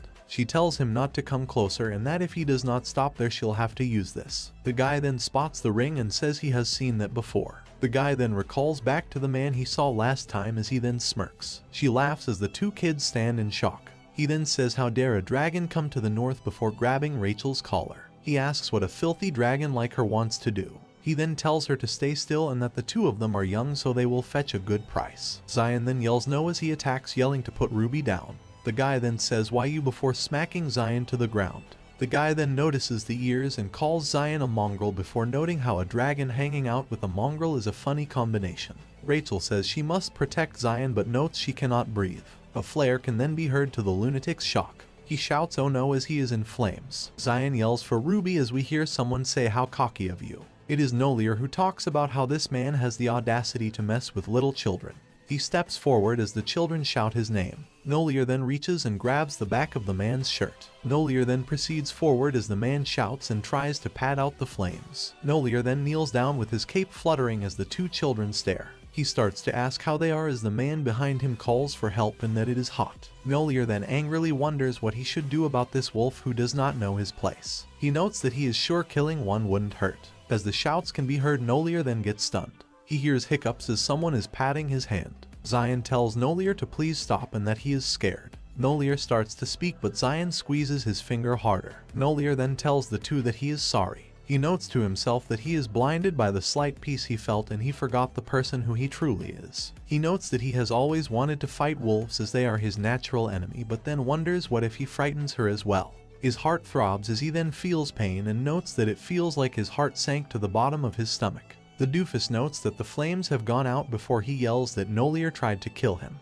He yells asking how dare a dragon mess with a wolf and says that this means war. He tells them he is going to see the chief before he gets whacked unconscious. Nolier notes it is a frozen apple as someone speaks about going to the chief. Eve then says how dare you and calls the dude a worthless piece of trash. Another whack can then be heard as the man hits the floor with a thud and Rachel yells for Eve. She grabs the guy calling him a lunatic and shakes him saying he messed with the wrong person. She tells him she knew he was trouble ever since she saw him buying that good stuff. She grabs the apple and says people like him deserve to die. Nolier then tells her to calm down as he grabs the apple to her shock. She asks why he is stopping her, to which he says she is getting too worked up. She tells him that this man is better off dead as she tells Nolier to let her go. Rachel then calls Zion's name. She then asks Zion if Eve has to be her sister-in-law, to which Zion asks what she means. Rachel blushes as she asks if Eve can just be her bride instead. Oh, so that's what we are doing now, huh? You know what? I'm throwing myself in the mix as well because the narrator also wants Eve to be his bride. Eve slumps over as she is panting and exhausted. Nolier calls her name and then tells her to excuse him for a moment. He then asks if she is more relaxed now as he holds her head up. She now flinches after finally being out of the daze and then asks what she has done. Nolier notes that he thinks she has finally calmed down now. He tells her he is sorry for touching her but he just wanted to help. She is bashful as she tells him it is fine and that she appreciates him helping here. We then hear Zion call for Eve and ask if she is alright. She yells his name as Zion is teary-eyed and looking for a hug. She grabs his shoulder before telling him she told him not to go out as he tells her he is sorry. She asks if he knows what great lengths she has gone to keep all this from happening. She clenches her teeth as she asks what if he got hurt. She asks if he knew how worried she was about him. Zion tells her he is sorry and that she should not cry. They then hug as Eve says she is so glad that he is safe. Eve then hears another individual calling her name. It is Rachel who says sorry and says that it is all her fault. She says she was the one who told Zion to come, to which Zion then says he was the one who asked Ruby. He says that he threw a tantrum and ran away as well. Eve then hugs the two of them and says that it's her fault as she should have never left them alone. Rachel then cries as she says it was all her fault because she said Eve has strange taste in men. Zion sobs as he says she never said that and that Ruby only said it was unique. Eve is still sniffling but is comically stunned by what the kids are saying. The two children then apologize to each other while they hug Eve. Things to note is that Rachel says she will get Nolier to be better at crying and Zion says Eve does like strange boys and asks who in the world likes men that cry. Eve hugs them but does tell them to stop talking about this. We can also now see that Nolier is laughing as well before he notices that she sees him. He apologizes and says that he just found this situation very amusing. Eve laughs as she notes to herself her tastes must actually be unique. She then tells all of them to stop crying and to go home. She tells them to say thank you to Nolier before they go as Nolier stands awkwardly. Zion hugs Nolier and thanks him as they would be in big trouble had he not come. Nolier tries to tell Zion that he should not be thanking him but then notices that his sister says thank you as well. She then says his name as Nolier now has a grin and says her name. Rachel glances over as he now offers her a hug. Rachel then smiles as the siblings finally share a happy moment. Zion tells Eve he is hungry as she tells him they can get food while they are here and asks if he'd like anything. She turns to see Rachel and Nolier going through a game plan or something. Nolier says that Rachel forgot something in the alley to Eve's shock. Eve says she will go with Rachel and asks what she forgot. Rachel grins and says she will go with Nolier as it is a secret. Nolier says he will go with Rachel and tells Zion to go home first. The siblings hold hands as they rush away. Eve notes the two have grown closer as the dork from before asks what they are doing to him.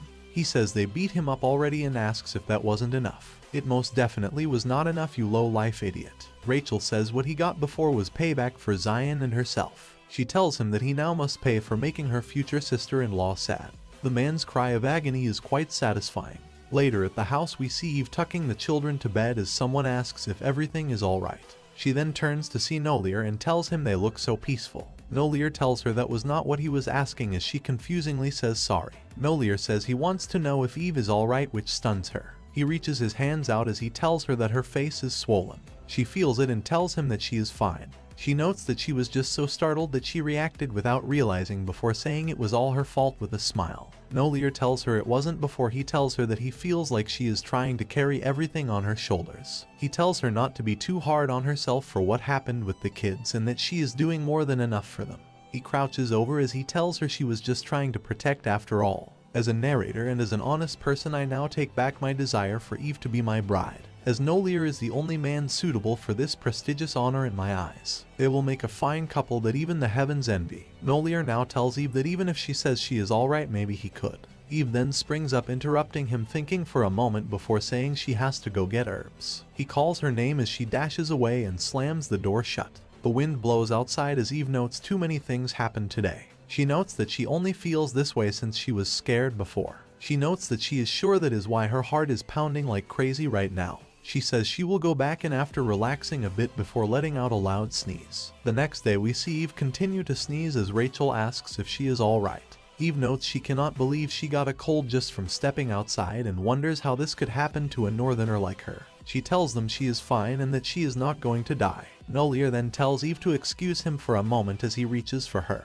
He tells her that she has a high fever and that he should go get her medicine. She then tells him that there are medicinal herbs over there and that they just need to boil it. She apologies for making a guest do this as he tells her no problem and that he will do it now. Zion says he wants to help as Rachel reminds him he cannot control fire, so she will help him. The group then wonder which one is it as someone mentions it could be the pretty plant. Eve's eyes close as she watches them talk about having never seen the blue plant before. One last blink and she is out cold. Later someone yells Eve multiple times and tells her to wake up. Nolier tells her it is all done and to drink a bit before going back to sleep.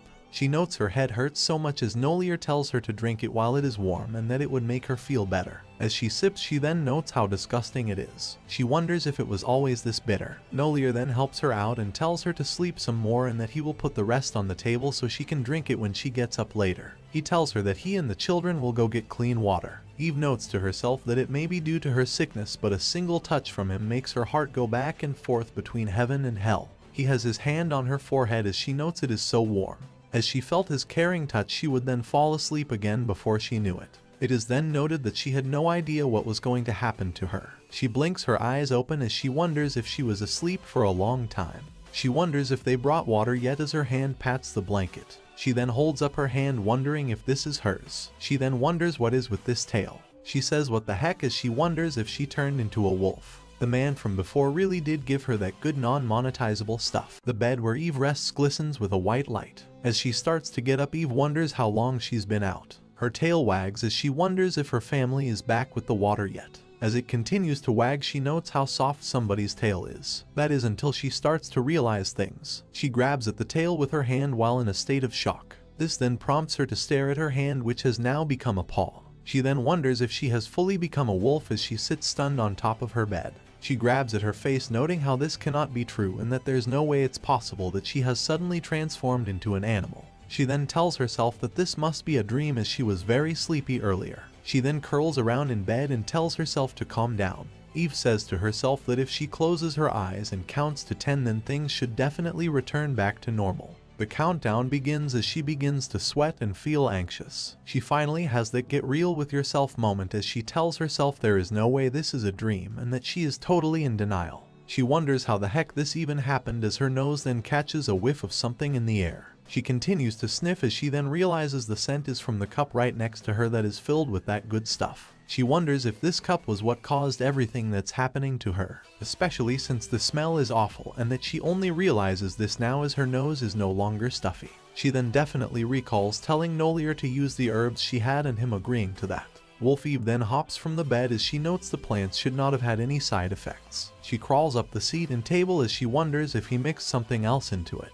Atop the table she stares at a blue powder. This prompts her to wonder if Nolier fed her those super rare herbs that one dealer gave her. She curses the dealer as she notes how he should have kept them for himself if that were that rare. Eve then wonders what she should do now. Ever since she remembered her former life, she has never fully transformed into a wolf. She wonders how she can turn back before wondering what if the dragons come back before she can revert to her human form.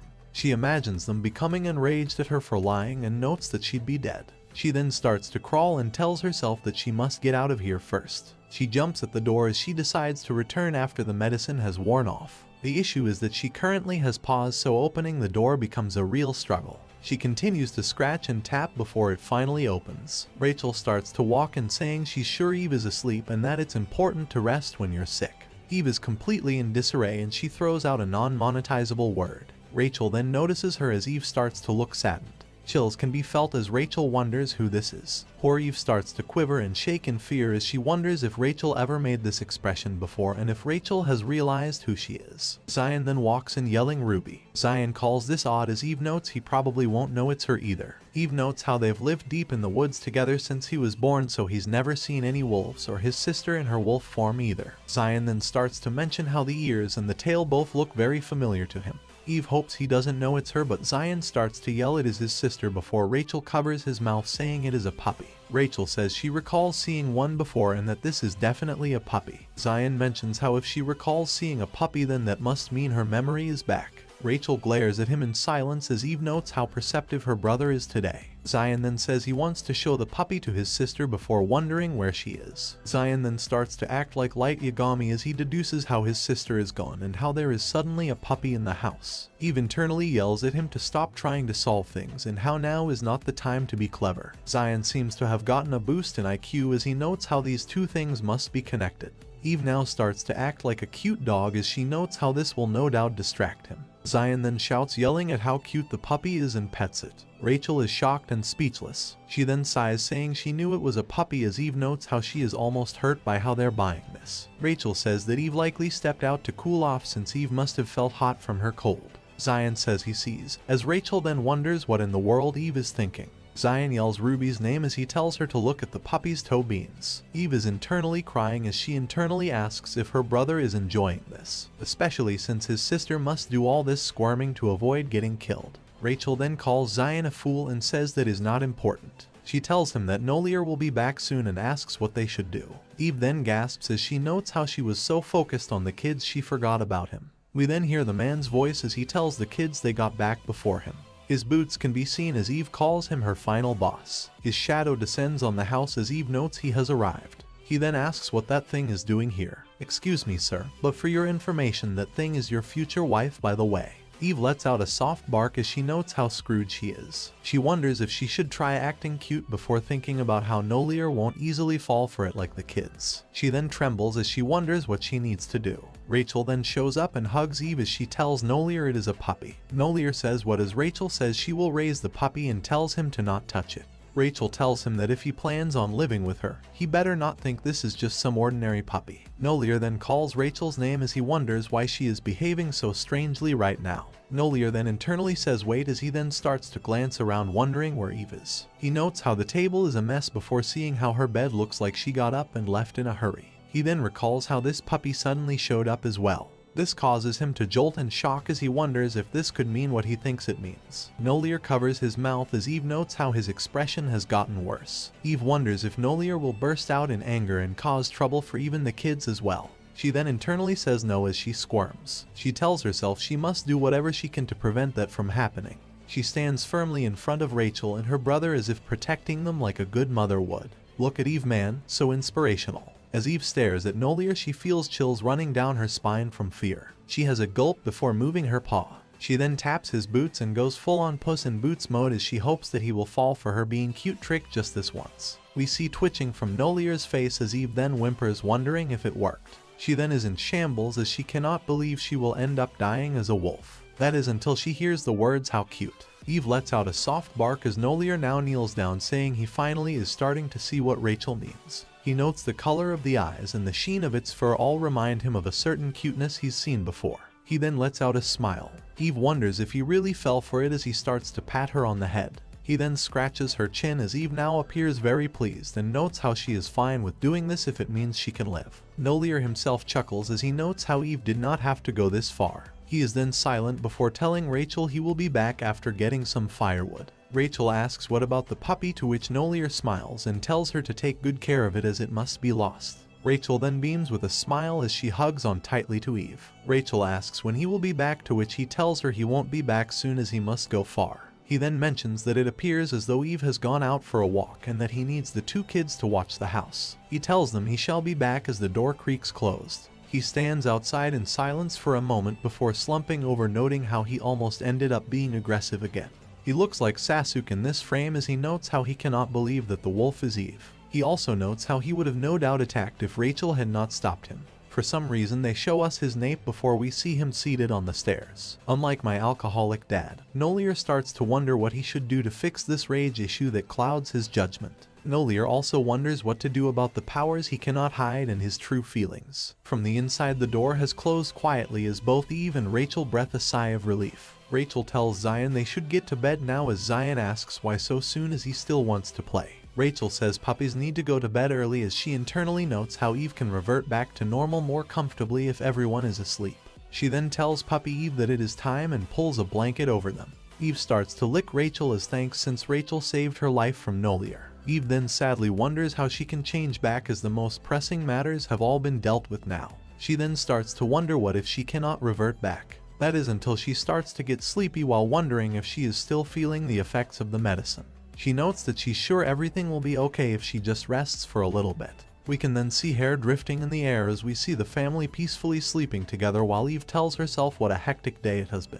Side note, but where did the clothes come from, lol? The fire continues to burn and crackle at the fireplace as the three continue to snooze in bed. Nolier comes in with a smile as he notes his girl is back to normal. He tucks her more carefully in the blanket as he notes she must have been startled when she suddenly changed into an animal. He then starts to note how adorable she looked then. He then sits in silence to himself before wondering how Eve would react if he told her he already knows she is a wolf. He wonders if she would run away. He notes how he at first used Rachel as an excuse to stay close to Eve and find out who she really was. He mentions that if she really is the wolf in the legend, then he must take his heart back from her. The gruesome scene of Nolier standing over a dead wolf can be seen as he then notes that the more time he spends with Eve, when she would tell the kids to be careful and how she'd call him Noel and tell him to be careful as well, the more he feels emotions that he had never felt before. His heart throbs as he says he does not want to hurt her and truthfully just wants to stay beside her. As he sits in the room, he sadly notes that in order to do this he will need to do one thing. He must get her to choose him. Eve mentions how it is cold in bed as Nolier notes he must become a man that she likes. He reaches over and touches her face as he notes he would warm her up as much as she wanted if only he could control his powers. Eve makes a noise as Noel pulls his hand back. Eve mumbles about how warm that felt before grabbing Noel's hand. He then gets pulled in and a plop can be heard. Noel blushes as he then notes how crazy his heart is beating right now. He covers his face as he feels like he's floating right now and also sinking at the same time. As he clasps her hands and in the midst of the chaos in his heart, he decides to pray to a God that he has never sought before. He tells God that if you truly exist, to please let him be the one Eve chooses and loves. Narrator interjection, but I feel so single right now. The birds chirp as Eve wonders if it is morning already. She yawns as she notes how everything feels much warmer than usual today. She then jolts in bed as she then wonders why it is warm. She awakens to see Noel, who has fallen asleep right by her bedside. She then blushes as she wonders why he is holding her hand. She wonders if he held her hand because it was cold last night before blushing even more and saying no way. She fumbles around looking for her ears and tail as she says she hopes he didn't see it. She then gets chills as she wonders if he held onto her hand so he could interrogate her when she wakes up. She then ponders on whether she should run away now as Noel seems to have risen up from his sleep. He calls her name as she nervously tells Noel good morning while pulling back her hand. He then grips onto her hand again as he asks if she is still cold. She says excuse me as he tells her that her body temperature dropped a lot after she went walking yesterday, so he was warming her up. Eve wonders what in the world he is saying before starting to realize that he must have thought she went out for a walk yesterday. He had gone to get firewood and by the time he came back Eve changed back to normal. Eve then gasps as she yells, asking if she was the one who took his hand after getting cold, to which Noel nods. He nervously tells him that she is normally not like this and thanks him. Noel internally notes how cute she is. He then pulls on his cape as he tells her he will be going for now. Eve turns to Rachel and tells Rachel that since her memories are back, she should go home with her brother. Rachel then glistens as she says she does not remember anything. Eve falls for it again but does not. This is odd as she pats Rachel's head and tells her she should stay here longer then. Eve then tells Noel she is sorry for the hand thing earlier, to which Noel says to not give it a thought, but Eve insists it must have made him uncomfortable. She tells him if there is anything he needs help with, she'd be happy to help. Noel asks if she really means that, to which Eve says as long as it is something she can do. He then leans over saying to pardon his forwardness and asks if she could please pat him on the head. Eve says pardon as Rachel starts to fangirl right behind them. Rachel wonders why he is being so forward all of the sudden but decides she should help him nonetheless. Rachel then yells saying Zion is calling for her, so she'll go back inside, to Eve's shock. Eve notes how it will be awkward with just her and Noel as Noel calls for Eve again. He asks if he can feel her touch as it causes the heat in his body to cool down. Eve notes how close he is to her as she mentions they should hold hands then. He tells her that is good too but mentions that it'd be more effective if she touched his head. He then slowly asks if patting his head is too much to ask as he holds onto his heart. Eve's heart explodes as she notes to herself how could she say no to a face like that. Noel looks down as he says it appears as though he was asking for too much. He continues to say that he was so taken by the memory of what happened last night as Eve then yells aw. She tells him to not talk about holding hands in such a strange way, especially since kids could get the wrong idea. She then yells saying she will pat his head before grabbing his face. She then asks if this is okay as Nolier closes his eyes and nods. Eve notes how hard her heart is beating right now. Nolier opens his eyes as he mentions the sight of a wolf whose heart is racing, and that is caressing the dragon chief must be a very strange sight to see. A bird's eye view of the scene can be seen from above as flowers bloom even though there's snow. A few days later we see Eve warning someone to make sure to never remove their hood in the square. The two children tell her yes with smiles on their faces. Eve notes that the incident from before only happened because she left the kids home alone. So to make sure they always stay by her side, Eve has decided to allow them to join her on her outings. Zion tugs at Eve's coat as he yells her name. He asks if they can go there, to which Eve asks if he means the bookstore. Eve then notes she could use this chance to stock up on some human world books. She tells Zion yes but that he has to stay quiet, to which Zion yells he cannot wait. The door jingles as the kids scurry ahead of Eve, who notes they seem to be excited at just the sound of a bell. Eve hopes the kids' hoods won't slide off as something then catches her eyes. She runs over to some books as she notes how they sell adult novels here and wonders who the author is. This causes her to recall back to the novels she used to read before becoming Eve and about how she liked reading about when male protagonists would cry over the heroine.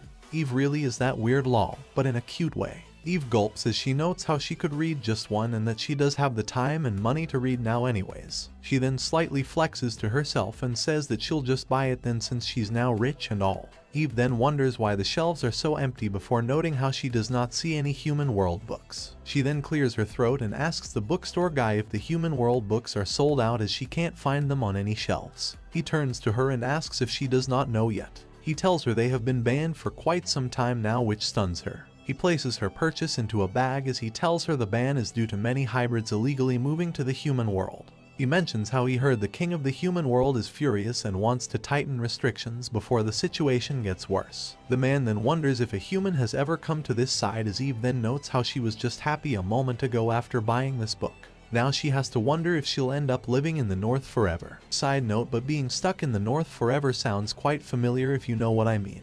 Rachel seems to be looking on before we see her speechless face. Later at the house we see both Zion and Rachel laying down in bed as the door creaks and Rachel notes how Eve was definitely talking about the human world in the store earlier. Her fire crackles as she wonders if this is what Eve meant when she was talking about moving out. Rachel notes that if Eve leaves she may never see her again. This causes her to decide she must stop Eve at all costs. She then summons a freaking phoenix as she tells it she has a request. She tells it to bring the book Eve bought earlier to her. Rachel notes that Eve bought it secretly, so it must definitely be about the move, so Rachel wants to see what Eve has in mind. As Rachel flips through the pages she notes how this is just an adult book. She then jolts and yells that she cannot believe this. She turns through the book as she wonders if Eve is really into this kind of stuff. She then tells the bird to take this part of the book and bring it to her brother Noel. She tells the bird that Noel must know this right away. The bird flies off in a blaze as Noel later grabs the paper while saying what? He shakes as he notes this is what Eve likes. Rachel really be out here exposing all of Eve's types and fetishes. We see a fancy castle as Nolier notes to himself that he just decided to become the man Eve wanted. He then slams the table as he says damn it. He notes that he has been bending over backwards to become a man who looks beautiful while crying. He holds a book that contains 10 tear-jerking stories as Nolier wonders what he can do to make himself cry. He notes that he has read dozens of sad stories that his men have brought him, but none of them have helped. A tap can then be heard at the window as he spots Rachel's phoenix. The bird bursts in through the window with a flare as Nolier stands wondering if something has happened to Rachel. The bird carries a mirror-like thing that transmits a signal from Rachel. Rachel alerts him that Nolier needs to know what Eve likes right now. Nolier then flinches as he says what? He looks into a book as he notes this is what Eve's ideal man is. He notes that Eve likes beastly men, which happens to be the complete opposite of him. Nolier then opens the door as he notes it appears that he should not have been practicing to cry all this time. He decides to verify this person as one of his men asks where he is going so late, to which Nolier says the north. The aide asks if he is really going again as he has just returned. The aide says Noel can't as he has an important meeting tomorrow, to which Noel says he will be back soon and tells the guy to stop following him. A dragon can then be seen flying off from the estate as the aide wonders what in the world could be making the chief head for the north so often. Back at the snow-covered forest, Rachel and Zion are playing with a sled as Rachel tells Zion to go faster. Zion tells Eve to join them as Rachel agrees, saying they should all play together. Eve says no thanks and tells the pair to have fun as Eve notes she should have let him play outside sooner considering how happy they look now. Eve says as she notes she is actually a bit envious. She notes that she was looking to have some fun last night herself as she previously flipped through the book, noting how long it has been since she got to do this. She then yells what as she reads about a male hyena hybrid who talks about how his body was hot so he came all the way here to see the female lead. She trembles as she notes the hyena guy had bronze skin and thick facial features. She wonders what this is as this is completely the opposite of what she likes. She sits in disbelief as she notes it had been so long since she'd got to read an adult novel that she forgot to skim through it before buying it. She leans her head on the side as she notes a guy with a healthy body is fine, but she just prefers someone who is moodier. And if he's pretty, then that's an extra 100 points. He likes his hands to be big, but his fingers can't be thick. He has to have dark hair in contrast with his pale skin and a kind smile. In other words, Eve wants a guy to be like Nolier, which causes her to jolt in shock at where her mind is wandering. She waves her hand as she blushes, wondering what she is thinking right now, and tells the evil spirits to get out of her head. A boom can then be heard suddenly behind her. She yells what as the wind whooshes right by her. She then sees and calls for Nolier as he now notices her as well. She asks if they had an appointment today as Nolier tells her not exactly. Nolier stares at her as he notes how Zion definitely mentioned how Eve likes men that look beautiful when crying. He then notes to himself that the man in the illustration Rachel showed him was completely different from himself. He then unzips a button on his shirt as he decides he must test her. He then tells her that his body was so hot he could not sleep last night, so he came all the way here. Eve blushes and gleams as she says excuse me and asks what he said happened to his body. She turns her head as she wonders why he is suddenly like this. She then also mentions that this is the same line that was used in the book she read yesterday. She notes that this must be a coincidence and wonders if he is actually feeling hot. Nolier then leans over as he tells Eve to please cool him down, which causes her to gasp. Eve then notes to herself that she cannot help the fact that she's a wolf. We see Zion yell at Rachel saying it is his turn, so she has to pull him. He asks if she is listening, to which Rachel wonders what her brother is doing. She wonders why he is like that after she gave him all that information. She notes that he could have made his skin bronze or something and wonders why he is acting so shy.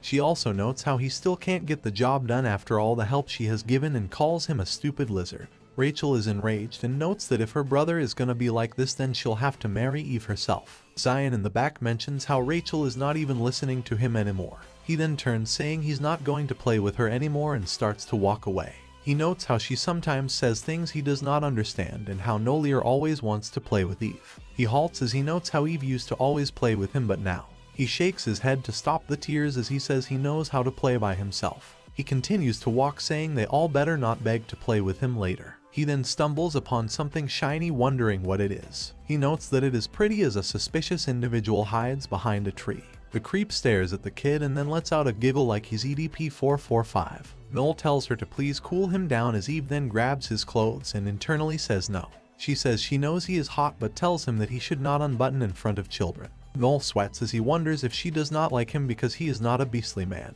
He says he is sorry before she touches his face. She mentions how last time he told her that touching his head was more effective, right? He then recalls he did say that, but mentions it was due to him getting jealous from all the kids who were getting pats on the head.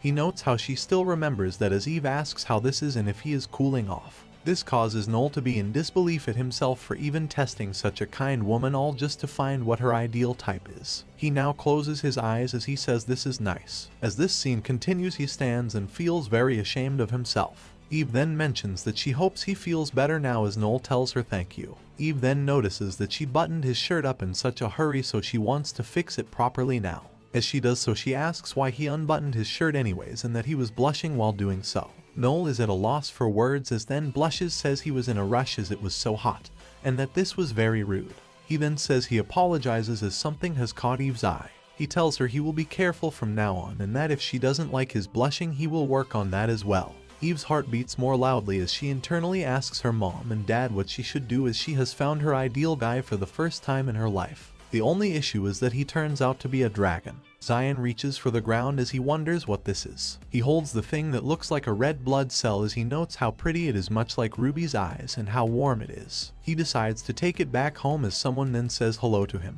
Zion asks who are you, as he tells Zion he is not a bad person, as Zion notes how strange his smile is. Zion recalls Eve telling him to be wary of people who smile for no reason, as she called this a villain's smile. Zion tells the guy his sister told him not to talk to strangers, as the man then says he knew it would not be this easy. He then sounds a lot like EDP as he notes how getting children to let their guard down around him happens to be his specialty. Zion stares as he says wow, as we see the guy has some green hair like Zoro. Zion then mentions that the guy's hair color has changed as the man asks if Zion likes it. He tells Zion it is his special ability as he is a chameleon hybrid. Zion asks what a chameleon is as the man questions if Zion really does not know what that is. He tells Zion they can freely change the color of their bodies, as Zion notes how amazing that is. The weirdo notes that he knew Zion would fall for this as Zion stares in awe. He then notes that it is time to carry out his mission. He asks Zion what he has in his hand, as Zion says he found it here in the woods and that it is warm. The man mentions that Zion is right as it is warm before telling Zion that he is sure his sister would like it. Zion holds it thinking about Eve as the man notes how just a little bit more and Zion will be his. Yo, someone needs to call Chris Hansen right now. The man mentions how he knows a place where there are lots of things like that as Zion now hiccups. Tears drip down Zion's face as the man wonders why Zion is crying. The man notes he did not intend to make Zion cry as Zion talks about how his sister likes Ruby. The man asks who Ruby is as Zion mentions how his sister said she wants to hug Ruby every day because Ruby is warm. Zion would stand and stare from across the room as he whispers to himself that he is not cold. He would stare at his hand in sadness, before he now wonders if Eve would like him too if he had something like this. Zion cries saying Eve does not like him anymore and that likely giving her this won't make a difference. The man gets nervous as he notes how sad this story sounds and notes this is breaking his heart as he cries easily. The man then yells telling the little boy to not say that since his sister does not hate him, to which Zion says Eve likes Ruby more than him. The man replies by saying she loves Zion a lot and that he'll realize this once he grows up, to which Zion asks why he has to grow up to realize that. The man then mentions that is true and how someone should show they love somebody if they really do, as they will regret not doing so later on, to which Zion says that is right. Zion then blows his nose as the man then tells Zion to not hate his sister and that she may not express her love to him, but he is sure she loves Zion a lot. Zion says he understands as he mentions how he is feeling better thanks to the man, to which the man says that is good. The man then says he is sure his sister would like that warm gem if he gave it to her and that it would be good if Zion tells her how he feels after giving it to her. He mentions how it may hurt a bit though, as he now internally notes he may have made the kid cry, but it is not time to finish the job. His mission was to use the kid as bait to get closer to the woman. A group of people referred to him as Camille and told him to go handle this. Someone then asks if somebody is hurt, to which we now see Rachel, and Camille yells miss. Rachel asks what he is doing here. She wonders why he is with Zion as well before asking Zion why he left without saying a word. She blames it on him that she is unable to see what is going on between Eve and Noel right now. Previously she was watching and noting how the atmosphere between the pair seemed to be getting better. It looks as though she might be falling for his timidness. Rachel then turns to tell Zion that his sister's type must not be hyena men, then before finally realizing that he is gone. This caused her to become furious as she notes how he might have not been able to help, but in addition to that he also left without saying a word as well. She then calls out how he is having fun with someone he just met while she was looking for him, to which Zion nervously says no. Rachel says he better have a good excuse, to which Zion nervously clasps his hand together as even Camille seems stunned. Rachel then calls Camille a traitor as Zion scurries over to her side. She asks who sent him here and then says to tell her everything he knows, which causes Camille to get nervous. Before he had arrived here, everyone was on pins and needles about how not only the young lady but even the captain was not returning from the north. Someone angrily mentions that the captain seems to be raising a pet in the north, as another question if he means a wolf, and if they can trust this. The guy mentions that he is sure of it, since the captain not only keeps going back to the north but now buys a lot of romance novels as well. The other men question if the captain really did that before someone yells at Camille, telling him he must go to the north immediately. Camille wonders if someone is knocking at the door before someone chucks a book at him, telling him that he should not sleep at the meeting. He is then told to secretly follow the captain on his next visit to the north, to which Camille asks, "What for?" The man then tells Camille to use this to approach the person that is close with their captain. It is a pearl that got purified by the captain's inner strength that is fatal to normal people. They mention that it has more power added to it to increase its detrimental effect, and warn him not to let Rachel touch it as it shares the same attribute as her fire. The guy mentions that if the person their captain has met is qualified to be the chief's lifelong companion, then once she touches the gem she will absorb all of its powers into her body. Camille asks what if an unqualified person touches it, to which the guy mentions that of course the girl would then be unable to withstand the power that emulates from the gem and would be reduced to ashes. Camille notes to himself Rachel would be infuriated if he ever told her the full truth. He then tells Rachel that he apologizes, but he had no choice since the young lady and chief have not returned for so long. Rachel wonders to himself if they are going to use her brother's power to test Eve. This causes her to make an annoyed expression as she recalls how nice Eve has been to her, and does not want to risk anything. She calls for Zion and tells him to give it to her. Zion asks if she means this thing, as Rachel says yes, that thing, since it is very dangerous, so he'd better give it to her. Zion says yes as he then starts to hand it to her while Camille grabs his hair, saying he can't do that. He notes about how the pearl's fire will collide with Rachel's flames before plucking it away from them, since he does not want the young lady to be in jeopardy. Rachel asks what he is doing and demands it as he tries to keep it from her. She yells, telling him she told him to give it to her, as he notes if things go on like this she'll get it. He then decides the only option left is to swallow, as he does so with no hesitation.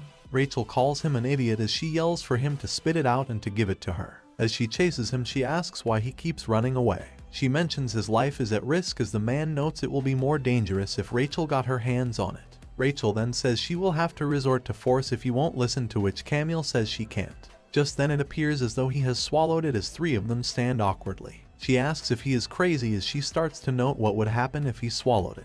Camille shouts in agony as darkness seems to flow out of his mouth. He calls for Rachel and pleads with her to help him, as Rachel notes to herself how scary this is. Camille mentions that since he swallowed her brother's power he will die soon. Rachel then starts to feel immense fear that has just started flaring up inside her again. She starts to recall the nightmares she had of the old days in the north as voices ring in her head. She talks about how scared she is as she does not want to end up like that before her hand gets grabbed. She says Zion's name as she turns to him. He tells her to not be scared as he will protect her. Rachel notes he is trembling as well, yet he's still trying to help and protect her. This causes her to try and get calm, as if she becomes fully scared this will only put Zion in jeopardy. She tells Zion to get behind her as she then tells Camille that this may hurt a little. Suddenly something flies by the two kids and hits Camille's head as someone calls him a non-monetizable word. Camille falls back as Rachel wonders what was that just now. She stares at what looks like a frozen stone as someone mentions that somebody seems to be trying to destroy their peaceful life. Eve mentions how this jerk went this deep into the forest just to try and do that before telling Camille to not touch the kids. Around her as she swiftly assesses the situation. In a commanding stance, Eva emits a powerful aura, warning any would-be aggressors not to dare harm her family. Her gaze sharp and unyielding, Eva defends her kin, a formidable presence that demands respect. A figure in red lunges at Eva, but she counters the attack with ease, her movements fluid and precise. Rachel rushes to Eva's side, instinctively offering her support, showing familial bonds even amidst chaos. Eva pauses, sensing something abnormal about her opponent, her intuition kicking in. A sudden revelation strikes Eva. She notices an unusual heat emanating from her adversary. Pressing her advantage, Eva uses her strength to subdue her opponent, determination fueling her actions. From behind a protective shroud, Noelle watches the confrontation closely, worry mingling with awe. Noelle examines the fallen figure, concern etching across his face as he identifies Carmel beneath the cloak. The discovery that the red jewel is involved adds a layer of complexity to the situation as Noelle processes the implications. Rachel admits to fearing for her safety, which led to the current confrontation, displaying vulnerability. Noelle contemplates the power of the red jewel, its influence clear in Carmel's altered state. The severity of Carmel's condition weighs heavily on Noelle, realizing the potential danger it poses. Noelle clenches his fist, frustration and helplessness urging him to find a solution despite risk. Eva stands firm, realizing the peril, yet unwilling to abandon Carmel to his fate. Eva harnesses her magic, drawing out the heat with care and precision to save Carmel. Noelle observes Eva's extraordinary skills, his admiration for her growing from this display of power. Carmel awakens in a serene room, disoriented and questioning his surroundings, unable to place himself. Disbelief grips Carmel as he doubts his survival, an internal struggle marked by confusion. Eva, appearing gentle and reassuring, offers kindness as she ensures Carmel's well-being. Eva attends to Carmel, gauging his condition with a gentle touch, fostering safety and warmth. Carmel receives a warm drink from Eva, gratitude overcoming his initial disbelief. In the tranquil atmosphere, Carmel slowly accepts the situation, feeling a sense of peace and affection. The mention of Eva's name resonates with Carmel, imprinting her kindness into his memory. Noelle arrives with herbs, his presence signifying a continuation of care as they work to heal what was broken. In the vibrant garden, Eva stands illuminated by the golden light, surrounded by an ethereal aura as she gazes at the horizon, pondering over the fragile balance between peace and chaos. Carmel enters the room frantically, clutching a letter with trembling hands, disbelief etched across his features as he processes the alarming news received moments ago. Desperation palpable, Carmel leaps forward, catching Angel by the arm, silently pleading with her not to leave, knowing her absence would shatter more than just his heart. Noelle quietly observed from a distance, his presence suddenly casting a shadow over the tense atmosphere, ready to confront the misstep that put the team in jeopardy. Noelle, his shoulders rigid, focuses his attention on Carmel, demanding accountability with an intensity that leaves the latter on edge, seeking forgiveness from a place of guilt. Carmel drops to his knees, his form full of remorse as he grapples with the consequences of his actions, aware of the trust he must rebuild. Reflective, Carmel acknowledges his intentions were misguided, driven by loyalty but resulting in unforeseen peril, the weight of responsibility heavy on his shoulders. Noelle's voice remains steady, exposing the true burden, the danger Eva and the children face due to Carmel's miscalculations, an unsettling truth. The gravity of the situation sinks in deeper for Carmel.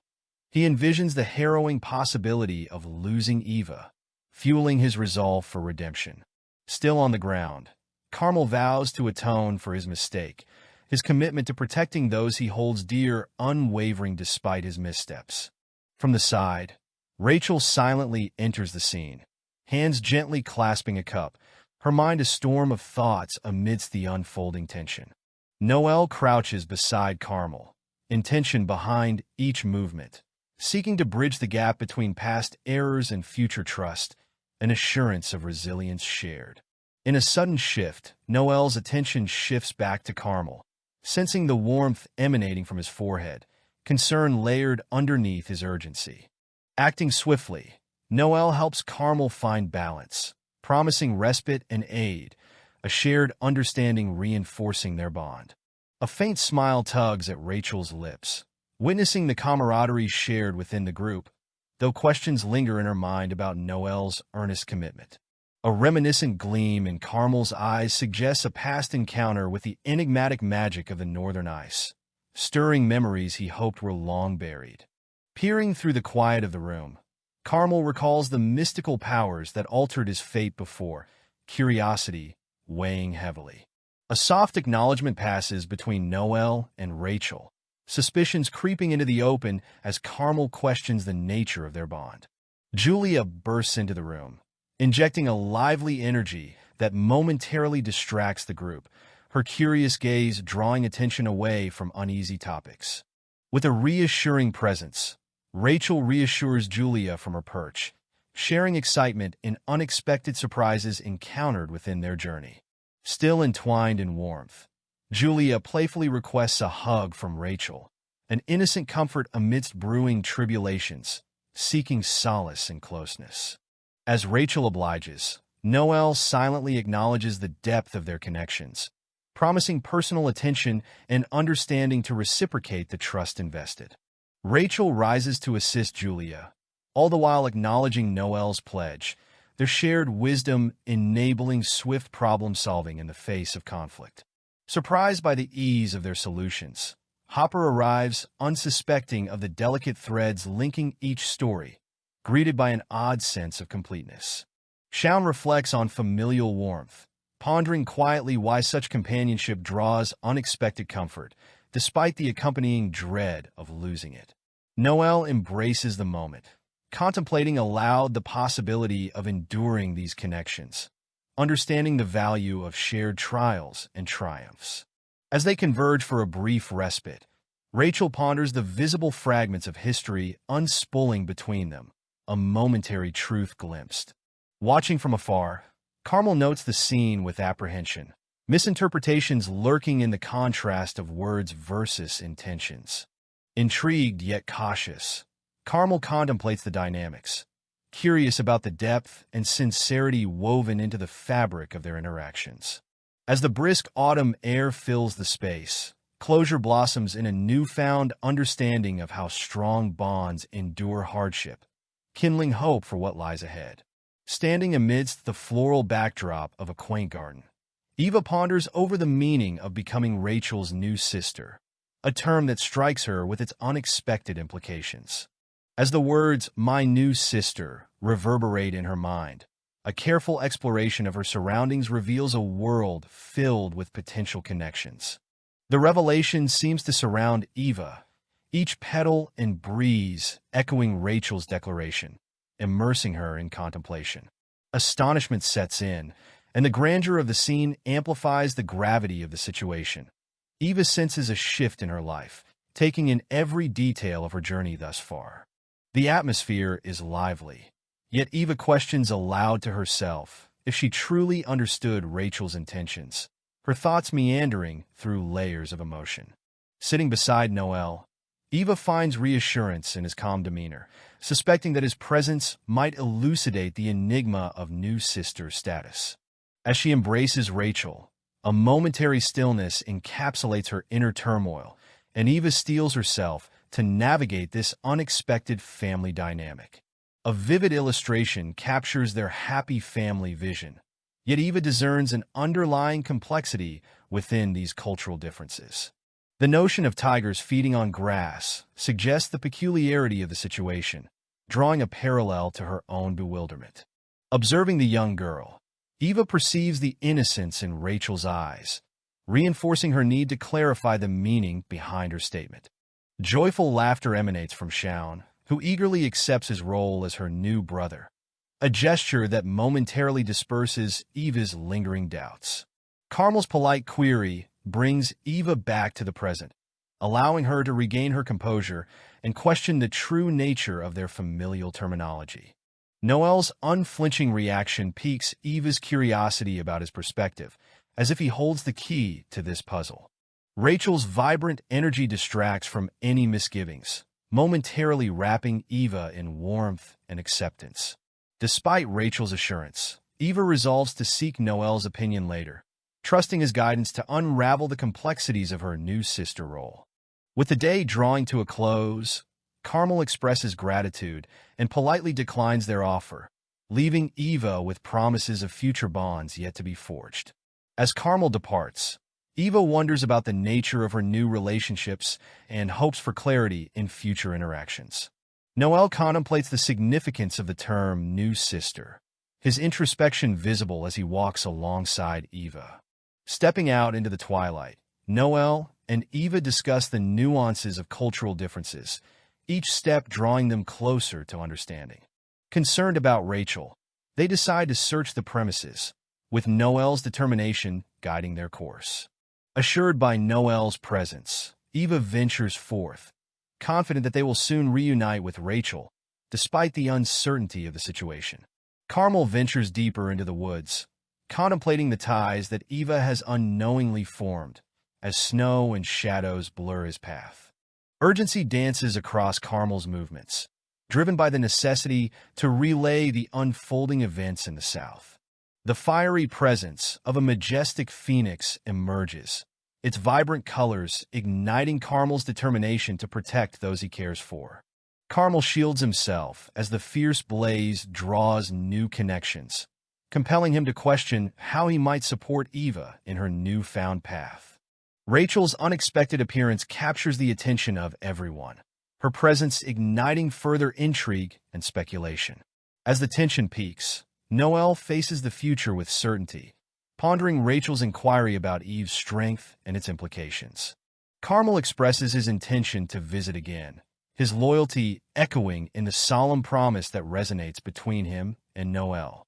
Conversations about Eva's potential remind everyone of the looming challenges, as they ponder how their unity might influence forthcoming events. With determination, Carmel addresses the impending endeavors before his departure, his steadfast resolve anchoring the future they all aspire to shape. In the quiet solitude of the forest, Eva embraces Finn, feeling a deep sense of resolve as the snow gently dusted their hair. Carmel stands amidst the snowy trees, strategizing the welcome plan with Shaun and Ed, eager to ensure everything runs smoothly. A surreal vision of ice and mystery envelopes Carmel's thoughts, contemplating the shamanic powers from the northern legends. A gathering of people appear before Carmel, each cloaked in shadows, awaiting the instructions that could alter their destiny. Under the vibrant hues of the winter sunset, Carmel accepts the daunting mission, the determination evident in the nod of his head. Noel stands by the grand mansion, pondering the revelation shared in secrecy, as twilight casts a mystical glow over the architecture. Inside the hall, surrounded by opulence, he furrows his brow, contemplating the strange tale unfolding within his life. Hopper steps forward, implying his intention to seek the mysterious figure, the echoes of his footsteps resonating with purpose. A bold proclamation hangs in the air, challenging the preconceptions woven into the fabric of their beliefs. The story unfolds with the vision of an enchanting figure, summoning intrigue and endless possibilities. Carmel, under the weight of expectations, reveals key information, a sign of his faith in fate and ambition. Hopper looks out of the large, arched window, his thoughts tangled in the web of new revelations and old loyalties. An urgent query arises. The realization that this unknown presence defies understanding looms large.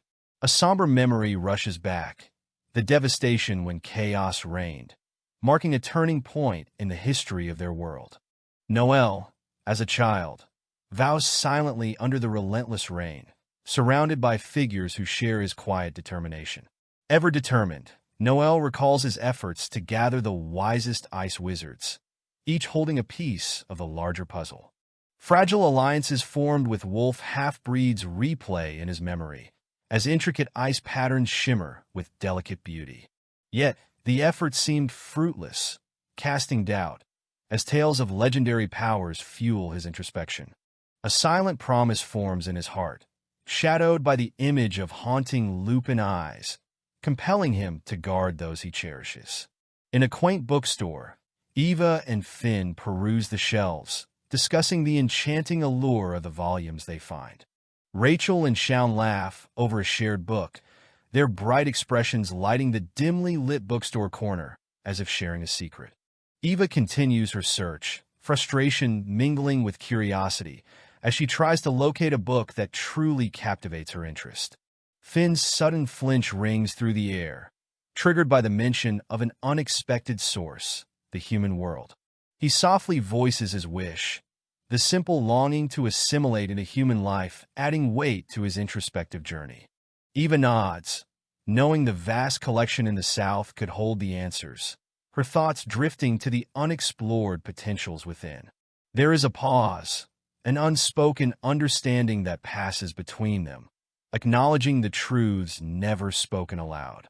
The shells around them whisper tales of ancient customs and secret histories, blurring the boundary between north and south. The gentle revelation of cultural nuances passes, invoking shared laughter and new discussions among friends. With a light-hearted chuckle, the weight of questions lifted, their footsteps echo through the bookstore. A moment of serene companionship unfolds, marked by quiet understanding and the promise of adventures yet to come. In a room filled with soft, ambient light, Eva contemplates carefully, her fingers interlocked as she considers an unspoken question lingering in the air. Noel, shrouded in mystery with his dark cloak, stands opposite Eva in the library. The weight of his words hangs heavily between them, revealing an unexpected connection. Rachel, seated elegantly, has uttered a comment that surprises Eva. The realization of its significance dawns on her, creating an air of tension. Eva reflects on the room, pondering why none have spoken the truth until now, while Noel sits across, contemplating the predicament. Alone at the table, Eva's posture slumps as she battles internally with unvoiced regret, hints of disappointment shadowing her thoughts. Gazing into the distance, Eva's hope is betrayed by her lowered gaze, wishing silently for her desires to manifest. Noel and Eva face each other through a window, caught in a moment of shared understanding. The words exchanged seem to reopen long-held secrets. Thoughts flicker in Noel's mind as he recalls struggling with powers that often seem beyond his grasp. Shadows of his past play out like a silent film. Noel remembers the dangers he unwittingly imposed on Eva and his people. Clenching his fist, Noel grapples with his past actions that also left his parents vulnerable, adding to the weight of his guilt.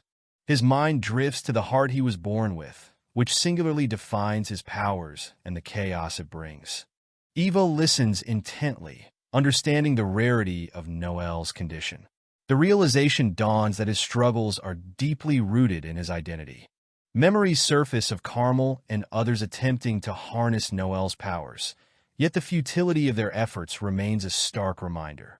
Despite the constraints placed upon him, Noel recalls how his powers grew unmanageable, threatening what he cherishes most. Holding a drink, Noel reflects soberly, realizing meeting Eva brought a change he never anticipated.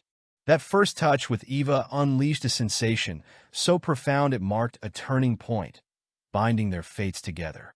Eva remembers the moment vividly, the touch that unexpectedly soothed Noel's chaotic energy like nothing else could. Floral imagery surrounds Noel, enveloping him in warmth as he battles internal conflicts, touched by the words spoken by Rachel. A cup trembles slightly in Noel's hand, his thoughts clouded with what he cannot confess, yet he acknowledges its truth silently.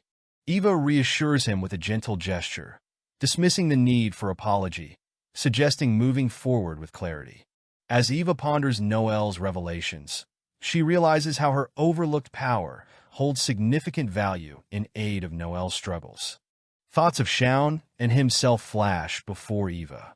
Despite being sidelined, she cannot deny the empathy she feels towards Noel. With Rachel back in their midst, they plan their next steps carefully, each moment filled with purposeful intent. Eva considers the urgency of their actions, pondering how escape might be their only option before everything changes. Dreams of hope linger, imagining Noel finding balance. The vision glimmers in gold and red, circling her thoughts. Eva feels an unfamiliar sensation in her chest, a poignant reminder of the connection they share, fueling her resolve. Outside, Noel faces the biting cold of the north, reflecting briefly on the harsh changes in his journey. The stark contrast of the north's coldness emphasizes the challenges ahead for Noel as he pulls his cloak closer for warmth. Hopper, caught in a predicament without winter essentials, bemoans his unfortunate oversight in preparation.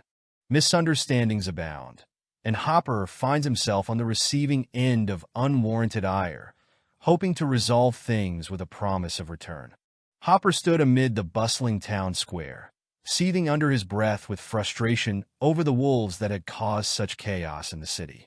The bright sun overhead did little to warm the chill of his anger. He sneezed violently, sniffling as he tried to light a cigarette. The lighter refused to spark, further aggravating his already sour mood. Musing on the wolves, his thoughts bitter, Hopper gazed out over the rooftops, reflecting on how even the elements seemed to conspire against him. As his mind wandered to his captain's distant home, an unbidden pang of doubt crept in about how such comfort seemed undeserved. A small, shivering figure suddenly interrupted his reverie. The child's wide eyes blinked curiously up at him, clutching a tattered cloth to stay warm. Immediately branding the child as a nuisance, Hopper turned to walk away, hoping to dismiss the encounter quickly. But the little one stubbornly followed, his small nose clearly running in the cold. Hopper couldn't help but notice the contrast between them. Despite a grimace of annoyance, Hopper hesitated when the child offered him his own scarf, an innocent gesture that caught him off guard. The warmth of the scarf surprised him, reminding him of sentiments he thought he'd forgotten. He grudgingly considered keeping it for a while. The child leaped with joy, his simple delight infectious and hard to ignore. As they walked together, the child recounted tales of mischief, revealing he was separated from his sister. Hopper listened, his resolve softening a bit. The boy, Shaun, expressed his gratitude, speaking of kindness and blessings, an innocent optimism that made Hopper feel a pang of unfamiliar warmth. Mulling over the boy's earnestness, Hopper realized he had been unexpectedly moved by their encounter. A small smile threatened to break his stoic demeanor.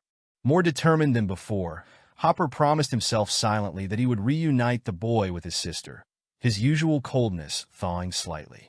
A sudden cry interrupted them, revealing Shaun's sister running up, relief evident as she gathered him up in a warm embrace.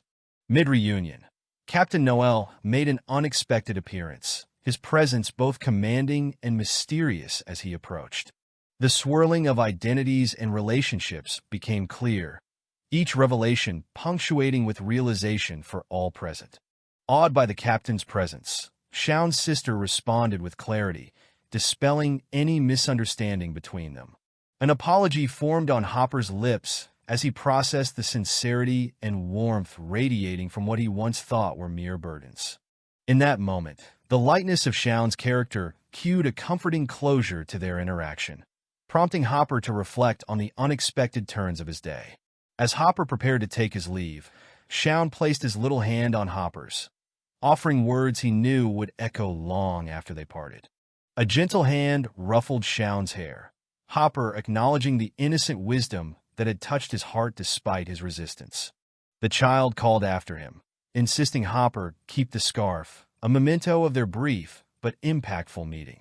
As Hopper walked away, the horizon painted with vibrant hues of sunset, an unusual warmth lingered in his chest, contrasting the cold that once enveloped him.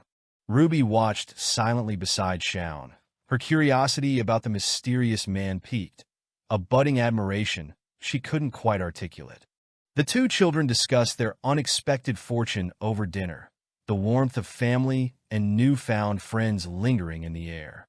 Julia, walking through the marketplace, mused on the assistance from her children, grateful for their company and how they had grown. A sense of fulfillment washed over her, reaffirming the words spoken by their unexpected ally, marveling at the moments they shared. Uncertain thoughts bubbled to the surface, Julia contemplating earlier conversations and what truths lay beneath kind words. Elsewhere, sealed in shadow, Carmel confronted severe challenges, questions of loyalty and policy sharpening the tension in the dark alleyways. Eva stands hidden in the shadows of a dilapidated wall, her eyes darting toward a gathering of officials discussing the fate of the half-blood wolves. Ed, standing firm, steps forward from the shadows, his presence commanding attention as the officials notice him. Eva hears Ed's name whispered among the gathering, his reputation preceding him, causing a stir. Behind a corner, Eva contemplates the situation. The half-blood wolves' impending capture weighs heavily on her mind. A glimpse into the room reveals Noel confronting Eva, irritated by her silent defiance. Noel's frustration boils over as he slams his hand on the table, the force reverberating through the room, leaving Eva unmoved. Renee steps between them, his presence a silent command for peace, to which both reluctantly accede. Shaun stands outside, clutching a wanted poster featuring the likeness of Eva and Zion, a half-blood wolf sibling. A lone apple, illuminated by a stray beam of light, rolls on the ground near Shaun's feet, forgotten in the tension. Hidden beneath her cloak, Eva recalls a whispered conversation, anguish threading through each word as she realizes they are hunted. Shadows cast over Zoe, clinging to Eva, illuminating their desperation as they find brief solace together. Arya, in her quarters, lays out a plan using scattered maps and documents, her determination evident in the urgency of her movements. Julia enters the room, contemplating the necessity of subterfuge, her resolve strengthening by the second. Eva stands before a mirror, adjusting her cloak, readying herself for a task that holds unknown risks.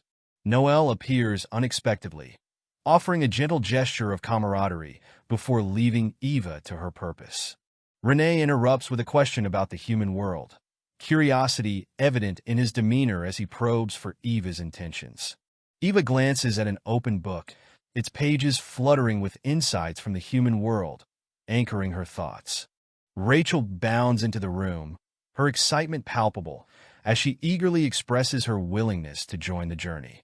Ed, recalling pathways known only to him, offers insights on a secret passage that leads to the human realm. The decision looms heavy over Eva, as she considers the castle shrouded in the night, its ancient stones echoing their secrets. In a tender moment, Rachel places a hand on Eva's shoulder, her warmth imparting comfort, igniting a spark of determination. A confident vow forms. Rachel pledges to protect Eva and Zion, intertwining their fates with newfound resolve. Zion peers from behind a curtain, curiosity shining in his eyes as he observes the unfolding plans. The soft hope of spring breezes through the room as Rachel shares her dreams of a future intertwined with Eva and Zion. Eva, contemplative, finally pulls away, acknowledging the fleetingness of their shared promises, yet holding on to hope. Julia and Zion share a brief, playful exchange, their spirits lifted momentarily amid uncertainty. As night's curtain falls, Eva steels herself again, resolved to fulfill her chosen path towards the human realm. Within the dimly lit office, Captain Hopper examines documents, a strategy forming that could alter many lives. A startled informant rushes in, fraught with anxiety under Hopper's astute gaze, bearing vital information. In a rare moment of understanding, Hopper considers the informant's justification, weighing the fate of many against the word of one. A quiet night unfolded as Noel approached the cloaked man on the dimly lit street, coins glimmering at their feet as the transaction took shape. In the secrecy of shadows, the cloaked figure recounted details of a mysterious woman, his voice strained, leaving Noel with more questions than answers. Noel, immersed in thought, pieced together the information from the stranger, linking it to a broader investigation. Pages sprawled across the desk. The office buzzed with speculation. Noel and his colleagues hunched over the documents, recognizing familiar threads of illicit trades. Accusations flew as the captain ordered Noel to be taken away, casting doubt on loyalties and truths he thought he knew. In the moments that followed, Noel sank into contemplation, pondering the fine line between ignorance and culpability. Eva, elsewhere, examined her flowers, finally feeling that she could make a difference in the unfolding drama. Eva prepared for a journey south, intending to fulfill necessary formalities while longing to return to stability and warmth. Under the moonlit sky, Noelle stood ready to part, finding reassurance in Eva's eyes, who promised a swift return. A sudden gust revealed the mesmerizing cosmos above, as Eva caught sight of a dragon, stirring a sense of awe within. Eva's attention drifted to her surroundings, taking in the serene beauty of the night, feeling grounded amidst the fantastical. As thoughts of freedom swirled, Eva contemplated a future untethered to past obligations, dreaming of a life beyond constraints. Noelle, a world away, reflected on past ease, knowing the future demanded more than mere recollection. Emily considered her own struggles, hoping to find strength to manage both her life and those she cared for. A plan brewed in Eva's mind, aspiring for independence in the human world, freeing Noelle from relying on her power. Determination settled within as she resolved to aid Noelle, rendering support when needed, repaying kindness with action. Beneath a clear sky, Noelle prepared for his duties, the cityscape reflecting the new day's challenges yet to unfold. Inside, Noelle met with the team, tasks delegated with firm resolve, anticipating the trials of leadership. A sudden uproar filled the room. Urgent news demanded Noelle's immediate attention, showing no respite in duty. Tension mounted as Noelle faced unexpected interruption, yet curiosity pierced through the chaos. A message sealed in an ornate envelope spoke of a significant visitor, driving speculation and hurried preparations. Two distinct captains prepared for a meeting, contrasting styles promising a clash of wills and motives. Discontent simmered as tempers flared, sparking debate over protocol and respect, or lack thereof. Noelle, maintaining composure, plotted his response, determined to face the mysterious visitor directly. A serene afternoon found Eva busy with her siblings, the simple task of packing overshadowed by the promise of adventure.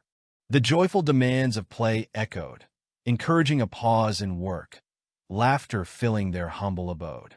Suddenly, confusion and alarm spread as an unexpected commotion erupted outside, prompting Eva to investigate. Against the backdrop of chaos, supernatural forces descended, disrupting the peace, drawing gasps of astonishment. Amidst the frenzy, Eva recognized Noelle's presence, bringing both relief and urgency to the unfolding mystery. Noelle's timely arrival provided clarity, his explanation cutting through surprise as he offered assistance with a steadfast gaze. Eva stands in the snowy clearing, gazing up at the sky, her thoughts a whirlwind of uncertainty as she prepares to leave with Noelle. Noelle stands by her side, his resolve unwavering as he promises her safety during their journey south, knowing the challenges ahead. Rachel watches them both with quiet determination, knowing her own role in ensuring this transition is smooth and without incident. At that moment, Eva and Noelle are joined by two siblings, Shaun and his sister, walking up to express their decision to accompany them. The siblings share a warm embrace, a silent vow of unity and friendship in the face of the unknown awaiting them in the south. As the group gathers, Arya, hidden in the trees, watches them with shadowed intent, her motives yet unclear. Carmel emerges from the forest, a cheerful demeanor masking deeper insights, as he teasingly refers to Eva as Miss Life Partner, his presence both unexpected and welcome. Eva glances at Carmel, her thoughts briefly torn between responsibility and her heart's desire. A sudden rustle alerts the group, capturing their attention toward the approaching figures obscured in cloaks. Ed reveals himself from the group, animosity radiating off him as he questions their motives and intents. Ed's revelation about their plans sends waves of tension through the group, challenging Noelle's authority. A conflict ensues, revealing the dangerous complexity in their relationships and intentions, as Eva watches carefully. With the situation escalating, Eva recalls a memory as recognition dawns on her, drawing her attention back to the present conflict. Ed stands firm, his eyes meeting Eva's with a mix of accusation and undeniable connection as past tensions resurface. Connections reunite briefly as Ed is confronted, the layers of betrayal testing old bonds amidst the stillness of the snowy forest. As Shaun steps protectively in front of Eva, his plea for peace creates a tense but necessary pause. In a standoff, Noel stands between Ed and Eva, the air thick with unspoken words, requiring resolution beyond the snowy horizon. With a measured calm, Ed attempts to diffuse the situation, but misunderstandings persist, complicating trust further. Eva's quiet resolve breaks through, her voice firm as she demands clarity and honesty from Ed, challenging assumptions. Stunned silence meets her assertion, challenging them all to face truths they've avoided for far too long. Her unwavering gaze pierces through the facade, demanding sincerity in the cold, casting light on hidden motives. Noel senses a power shift, his authority questioned as he struggles with the emerging complex dynamics between Eva and Ed. As truths unravel, Shaun reveals the depth of their struggle, exposing vulnerabilities carefully hidden behind loyalty. Lost in reflection, Eva confronts the reality of their isolation, feeling the weight of history pressing on her shoulders. A moment of respite comes as clarity replaces doubt, and hope begins to crack through despair's surface. In the crescendo of their confrontation, Eva's determination stands firm, potentially as a beacon of hope for their journey ahead. Noel, alongside Shaun, visualizes the future with hesitant optimism, aware of the challenges that remain unresolved. The group begins to draw together, as whispered truths surface and unspoken bonds solidify their collective destinies. Rachel and Carmel make their presence known once more, grounding the group in the reality of their shared mission. Together, under the clear winter sky, new paths beckon and destinies intertwine, marking a pivotal point in their lives as the scene closes with Carmel's playful announcement. The snow softly blanketing the landscape provides a serene backdrop as Carmel and Shaun eagerly approach Eve and Noel, their faces betraying a hint of determination despite the biting cold. Noel stands firm in his dark cloak, the atmosphere tense as he regards Eve with a mixture of resolution and underlying concern, the winter's chill adding weight to their unspoken communication. Eve delicately touches her collar, her hands steady despite the storm of emotions swirling around her as the gentle crunch of snow underfoot echoes their silent exchange. With an elegant lift of her gaze, Eve acknowledges her connection to Noel, a declaration that hangs in the air amid the serene winter scene, as if written in the sky itself. Noel turns away, the bond between them palpable even in their silence, captured within the crystalline beauty of the snow-laden landscape surrounding them. Standing resolute, Eve internally reflects on her choice, knowing it's a stepping stone toward her freedom, even as questions remain in Noel's eyes. Stillness envelopes the clearing as Noel's hand sparks with a golden glow, a moment of quiet determination before unleashing the power within, setting plans in motion. The magnificent form of a shimmering blue phoenix materializes, casting iridescent light upon the gathering, symbolizing the beginning of their shared journey. Noel's companions rally with enthusiasm, shadows of uncertainty replaced by the invigorating prospect of adventure, as the call to action echoes through the frosty air. A cry disrupts the tranquility as Ed races forward, demanding the truth from Eve, his voice slicing through the scene with urgent fervor. The group turns collectively, instincts kicking in to protect one another, the dangerous undertones of Ed's warning reverberating through the forest. Eve's focus sharpens as the encounter intensifies, memories of past grievances interwoven with the present, her back straightening with resolve amidst whispers of discontent. Ed reaches out, sincerity in his posture as he offers reassurances to Eve, the snowfall around them reminiscent of a sanctuary, a poised moment of genuine vulnerability. Flashbacks reveal a tumultuous past with the former Northern captain, the weight of tradition and duty bearing down on youthful shoulders in an unyielding pattern. In the dim glow of reminiscence, Ed recalls when their paths collided, with apprehension and fascination intertwining in an instant that reshaped futures. The stark contrast between youthful innocence and societal expectation sharpens, guilt flooding through Ed's reflections, his youthful oblivion now clear to him. Surrounded by disapproving eyes, Ed finds himself swamped by societal scrutiny, the heavy shadows of judgment casting stark patterns on their intertwined destinies. Determination hardens within Ed's heart. A future recreated, driven by earlier mistakes, shapes the resolve to step into the role destined for him. Amidst a golden promise, Ed privately vows protection for Eve, envisioning a tender future where no harm could dare touch her existence. The majestic imagery of a watchful wolf looms, entwined with vivid blossoms, framing Eve's graceful presence with a regal yet protective aura. In a decisive moment, Noel commands his companions, shrewd decisions forming swiftly amidst the whispering pines, letting go of hesitation in favor of pursuit. The forest offers cover, but Noel's gaze sharpens as plans unfurl, selecting those quick and clever for his directives, the night becoming their ally.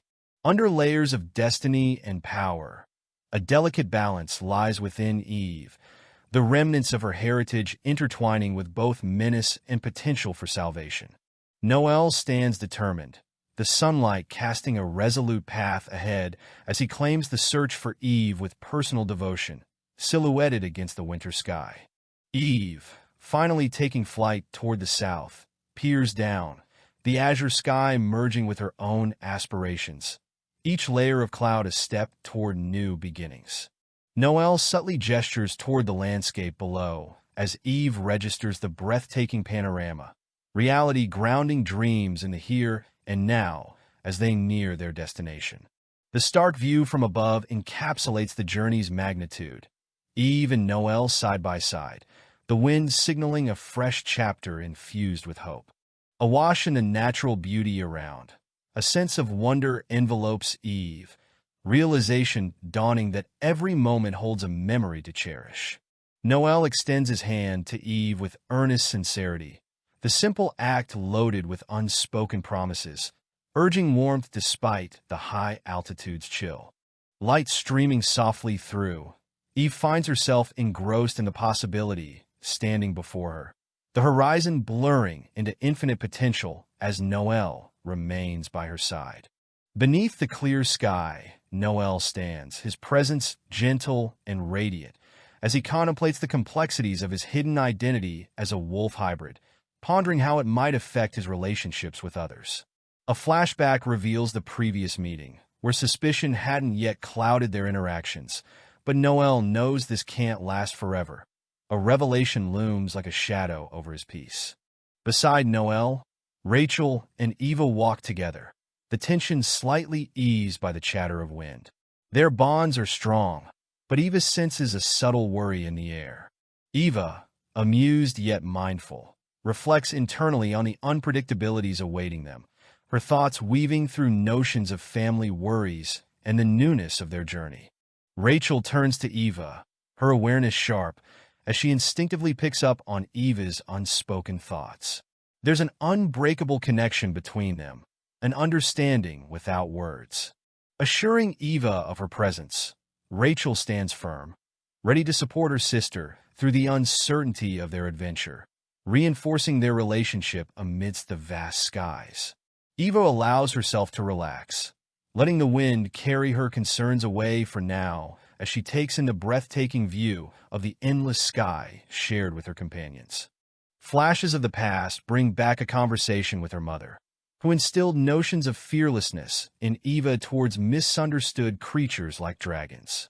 Eva cuddles close, absorbing the wisdom passed down through generations, as tales of gentle dragons shape her view of the world, a reminder of unseen kindness. With a gentle touch, Eva's mother reassures her, anchoring the stories in both of their minds as foundational truths of understanding and empathy. As Eva listens, the warmth of her mother's narratives wraps around her, connecting them through the shared belief in the gentle nature of dragons.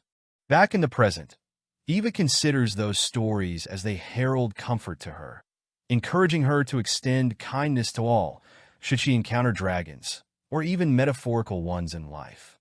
Noel gently holds onto Eva and Shaun, promising safety and unity amidst the soaring freedom they find in the skies, each movement reiterating his commitment to them. The scene transitions to a vibrant, picturesque view as they glide above the sprawling city, evoking a sense of wonder and small joys in their shared journey. Their arrival is marked by awe as they step into a garden that seems almost otherworldly, its beauty ushering in a fresh chapter of exploration and discovery.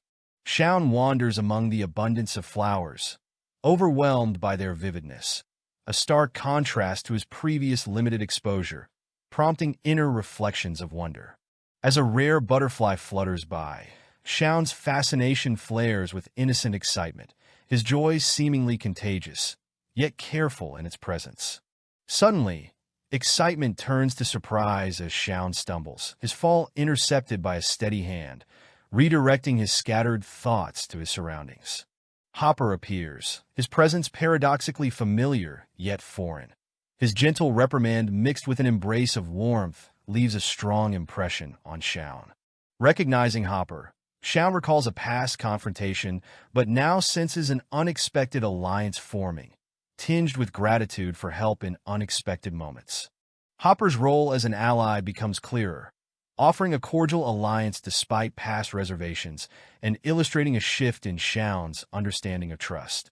He assures Eva of his continued support, triggering a contemplation in her regarding trust and alliances, creating ripples in her understanding of human interactions. Eva learns of a hidden library, realizing the journey hasn't been solely hers. Generosity, extended despite cautious beginnings, initiates a sense of belonging within her. Later, nestled among friendly